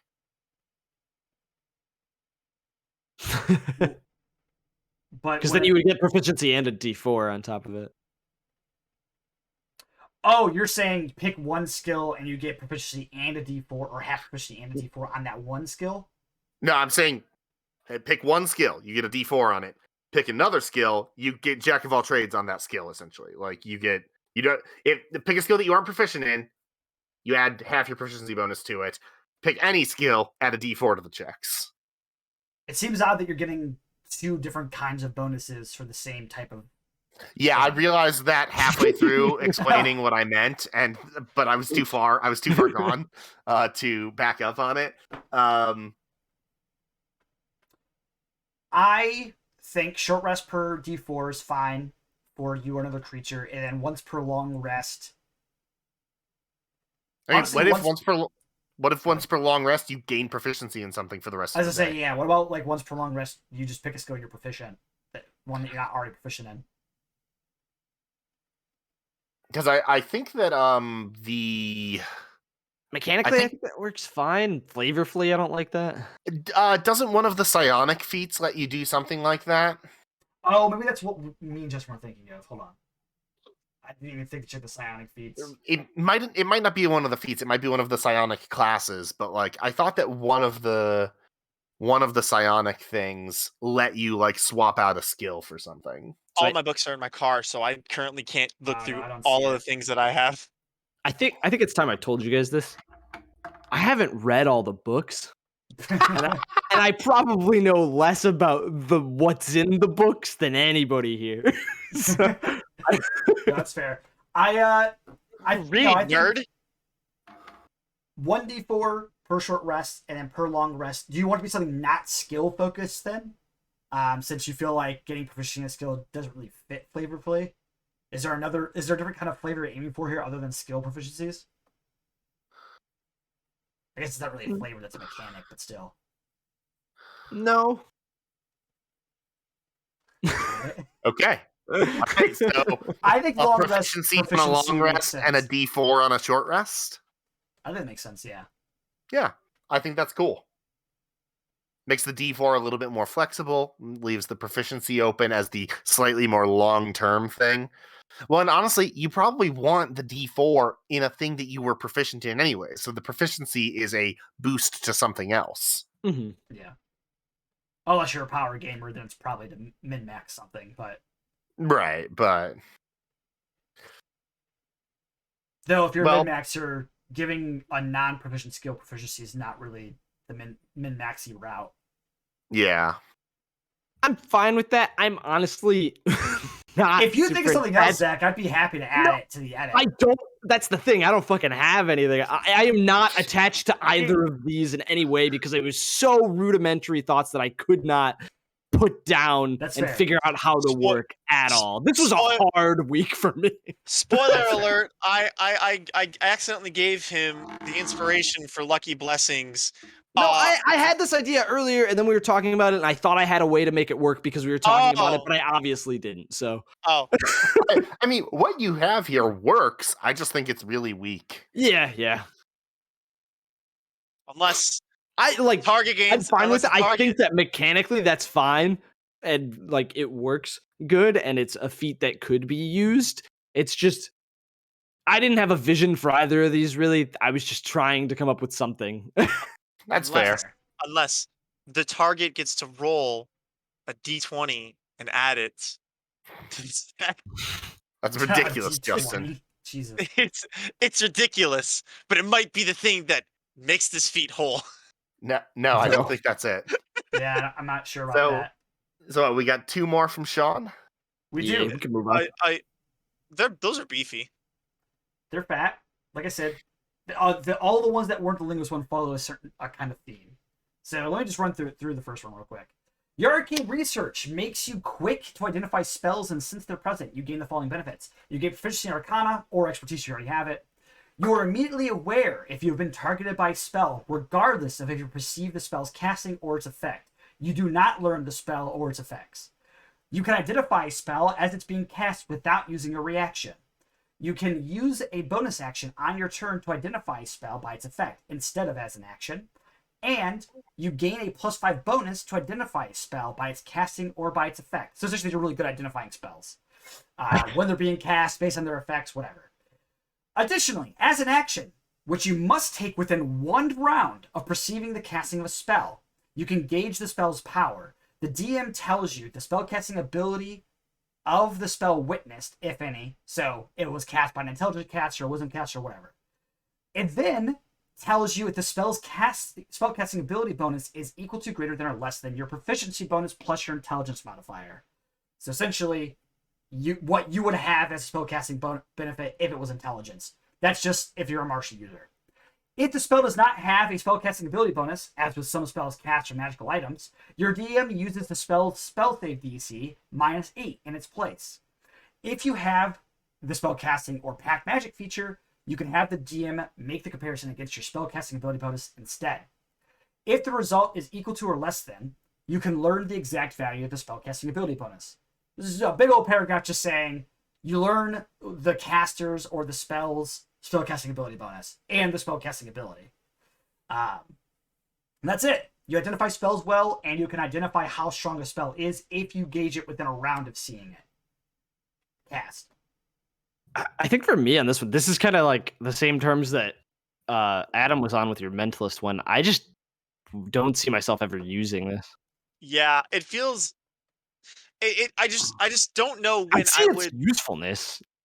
My biggest problem with this is that one of the big benefits of it is a thing that I personally homebrew out of the game entirely, which is needing to use your reaction to identify spells. I love this otherwise. I think it's really cool and flavorful. I'm not sure that it's worth a whole feat. I think maybe let it give +1 to a mental stat.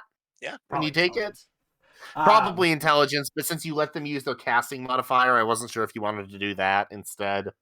Yeah, that is one of the struggles with these social feats. Is it is really hard to gauge their strength.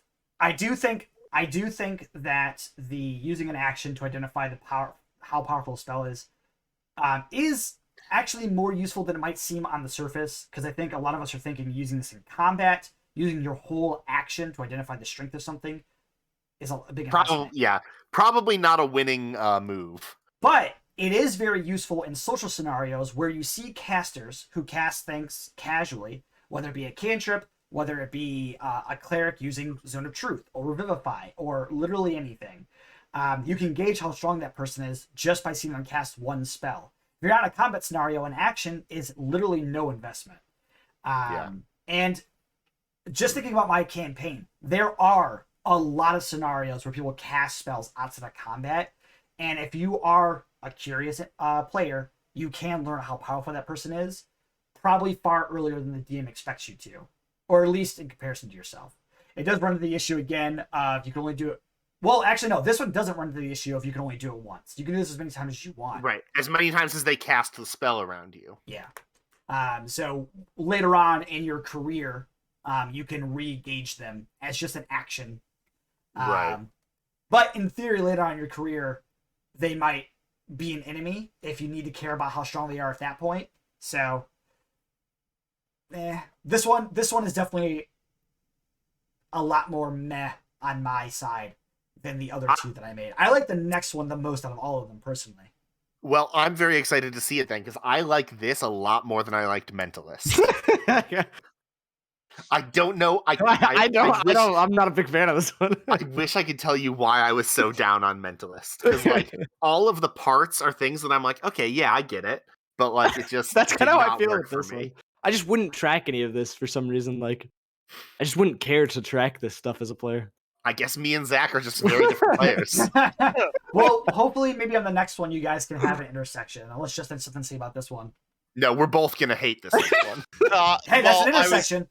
I was saying that I don't really see there would be like this would fit a very specific character build that I was going for, but I don't see myself really picking this feat up. This feat is incredible if you play identifying spells rules as written. Yes. Being able to counterspell without having to define the spell would be fantastic. But obviously this spell is designed with rules as written in mind, and because we don't play that rules as written, this spell seems a lot more unique than this. I think the fact that you can do that counterspell thing or like identifying the spell as a reaction without a reaction by itself is super powerful. That's the In thing. a This rules is written game. rules as written. This is phenomenal on any counterspell build because you'll never waste another counterspell. That's fair. I guess if I'm playing a rules as written counterspell build, I'm probably taking this feat 9 times out of 10. Well, and that's the thing. We don't play counterspell that way. And I don't know why Shawn doesn't do it, but I don't do it because I feel like it creates an unfair asymmetry between the players and the DM. When the players are announcing, I cast Wall of Fire, the DM knows what spell they're casting before they say, the enemy mage will counterspell. If the DM insists on saying, I cast a spell, are you reacting? I think that creates an unfair asymmetry. Yeah. In theory, the DM should be under the same restrictions as the player because they should never be able to say they know what you're casting.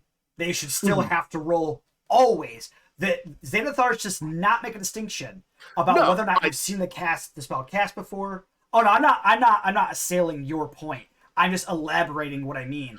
Right. The Xanathars does not give a fuck about a lot of things that we do. Like, for instance, I'll often be like, you guys know what this spell is. You've seen it a ton of times. Xanathars doesn't give a fuck how many times you've seen the spell. Is it on your class spell list? If it is, you have advantage. But you're always making a roll, and it always costs you a reaction. And if you don't, you shouldn't even be counterspelling. Otherwise, it's metagaming. Well, you shouldn't be counterspelling with an appropriate spell level. Otherwise, it's metagaming.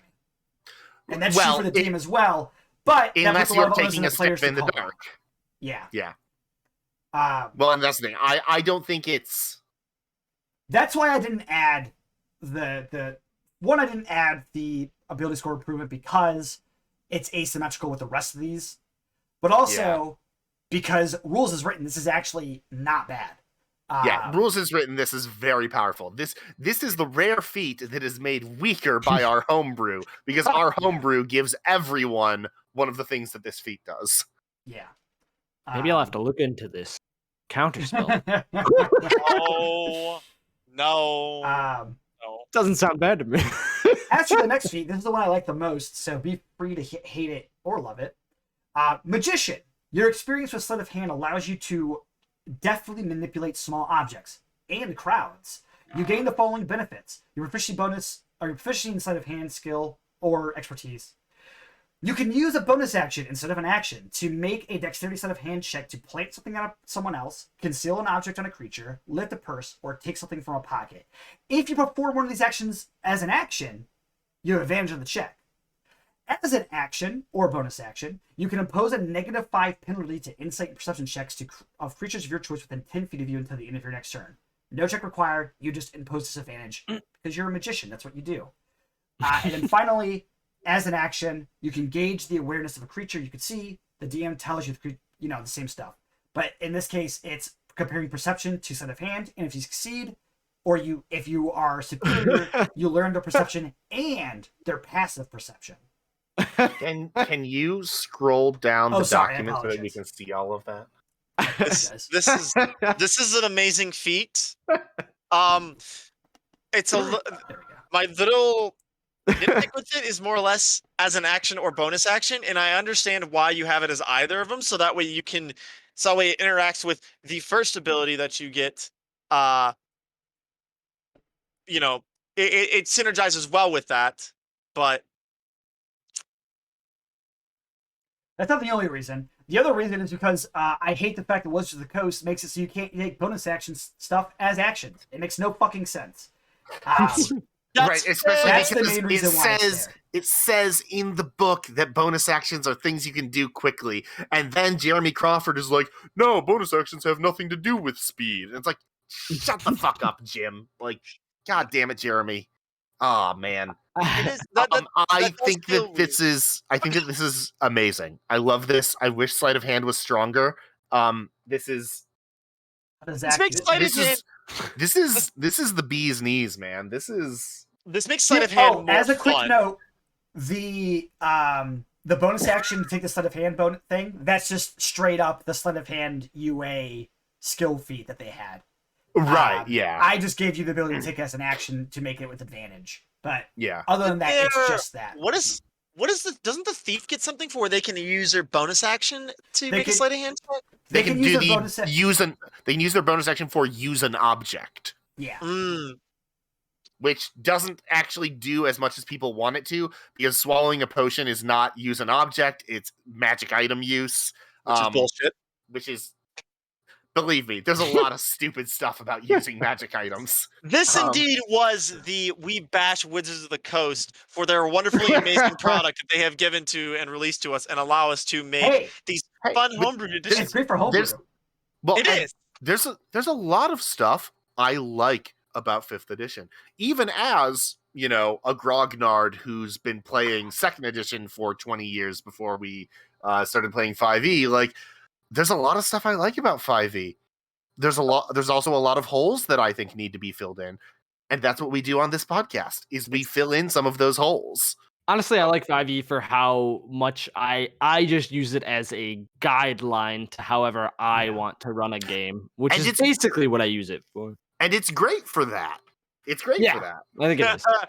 I only gotta roll a couple dice and only add small numbers. I don't need to add plus 35 to things. And that's another thing I love about it. It's Because not I just- played... It's not just adding 35, it's adding 10 and 5 and 2 and 3 and 7. That's what it is. It's not just adding 35, it's adding all of those numbers. Oh, don't forget subtracting 2 because of this circumstance. Like, Right. And, oh, wait, you should actually be subtracting 4 because of this other circumstance, but you can't apply both of them, so you apply the stronger one. I don't have a problem with high numbers. In fact, I kind of wish we still had high numbers so that there was a bigger discrepancy between lower level enemies and higher level enemies. It's just the modifiers I hated.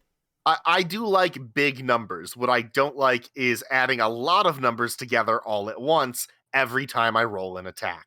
Big numbers make my small brain hurt. Well, and another problem with the way Pathfinder did it was because of how base attack bonuses worked, your numbers changed every time. So it's like, oh, I make 4 attacks in a turn.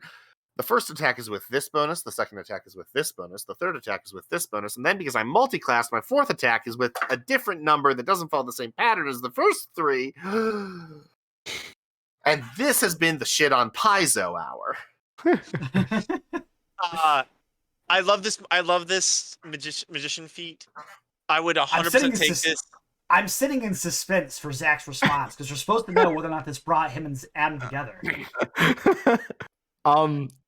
I love the theming of this. I think it all makes sense. It's weird because I like stealthy characters, but I'm not super interested in pickpocketing and such. Yeah. I will Well, say. keep in mind, this isn't just pickpocketing. I know. This is planting things on people. And a very big part of this is being able to distract crowds that are around you. You're David Blaine. I'll say I like all of this, except the last part. Except the last part, knowing the why aren't you so much interested in that? I think I know what it is. Adam didn't like the choosiness. He thought that was too you don't like not choosing. No, No, that's what it is. That's the pattern. You just found it out. I figured out the problem.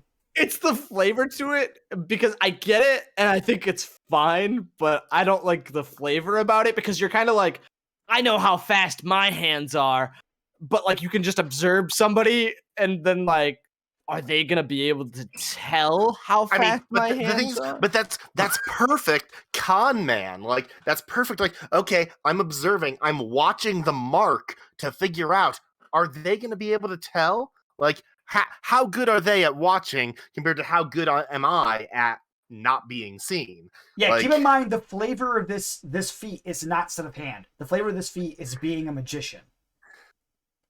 Which I'm interpreting as con artist, but like there's other kinds of magician probably. That's fair. Probably. Con artists are not my favorite like idea of a person. So one of my favorites, because that's what Penance was supposed to be. Penance was supposed to be a con artist. Yeah, I don't think I could would have ever taken play this a con feat, wouldn't artist. he? It would take a while, but I'm not sure if Penance would have taken this feat because I don't actually have sleight of hand Yeah, proficiency. you don't. I But- like this, Wonderful. and I think it's amusing for the fact that it is magician in the name of it and everything. I don't think this is anything I would pick up. Like, still, Look, we don't make products on our show specifically for each of us Yeah. to want to pick up. If we all just made the same characters, it'd be boring. Well, Right. but We're sometimes we supposed to do. appeal Where we to a do an broader- entire. Sometimes we do an entire episode about healing spells, and I'm just like, yes, That's true. yes, That is true. And then I make specifically spells to fuck you. yeah. Nah, I do like You this one though. bastard. Cool. That was this is my favorite one just because I like the fantasy of being able to like manipulate the crowd. I think that the role of being the distraction for the crowd is not done well in 5e. There's the No. enthrall spell. It kind of sucks. The enthrall spell is not very good. Yeah. So I do want to say, as like a cap off on this week, as difficult of a time as I had coming up with feats, I think we had a lot of insightful things to say about everything that got brought to the table this week. And honestly, I think everything that got brought to the table brought up good points about like what needs work in 5e's social system. Zach is very down on himself this week. No, I think Unless he's thinking about Justin.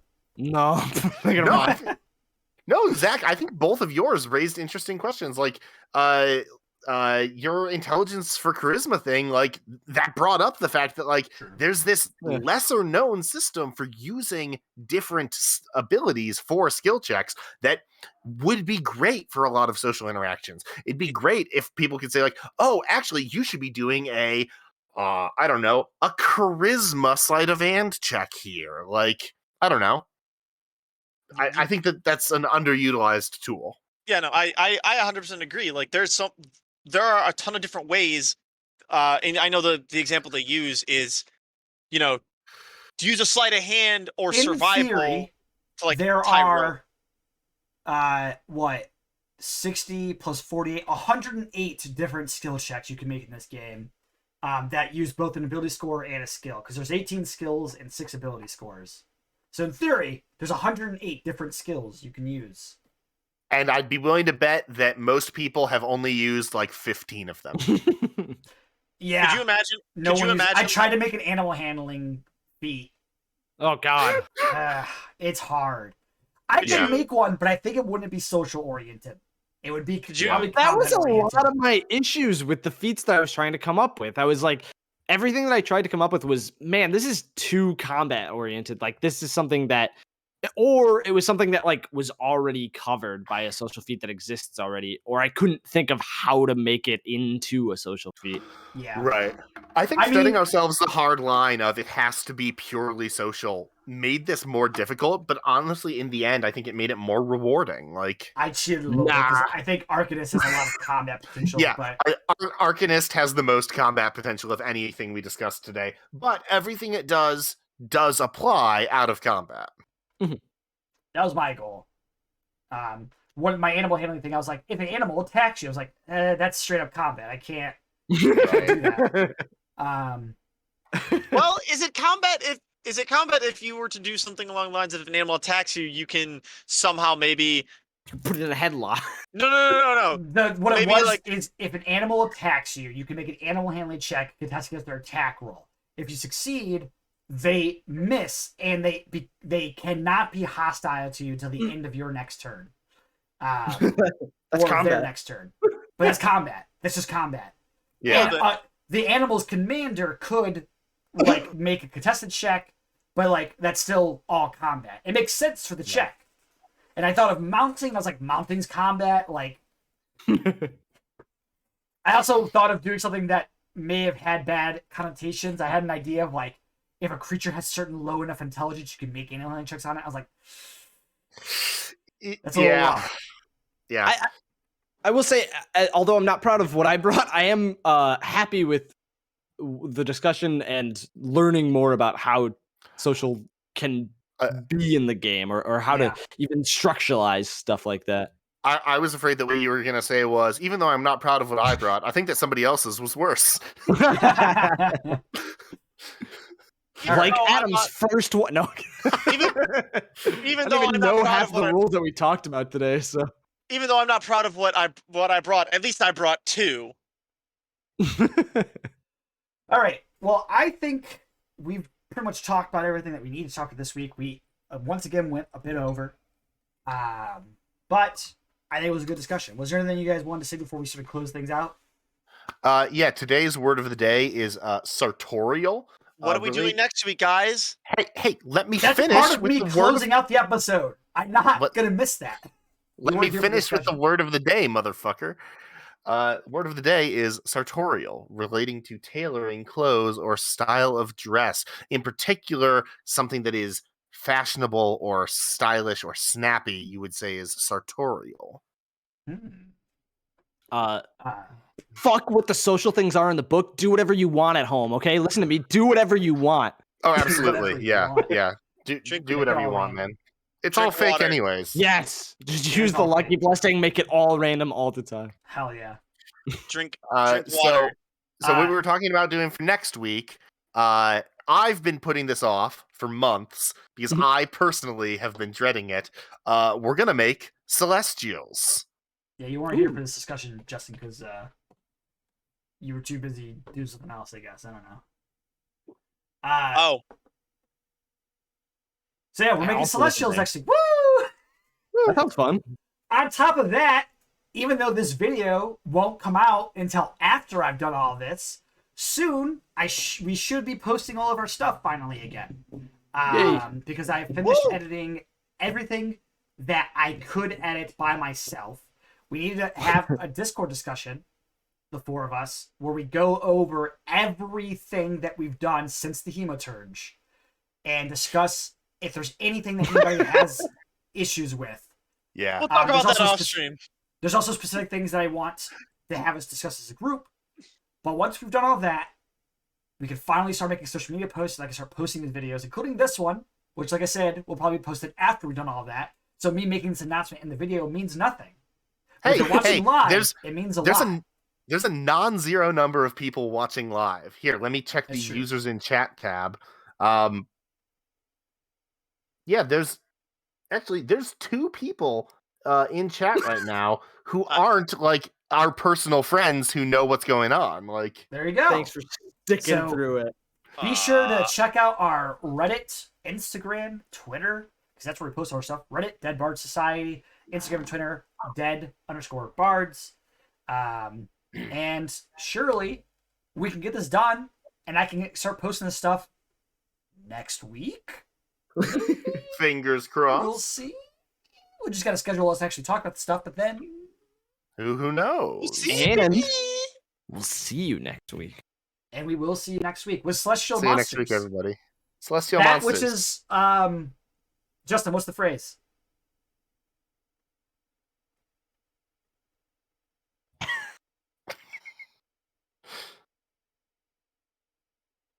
That was just lost, must be found. I'm not moving on from this bit until you tell me what the phrase is. That which is found must be remembered, right? Right? No. Did I remember it? Well, did that's I part lose of it. That's part of it. I'm literally not going to move on until Justin does this. How much can he chug?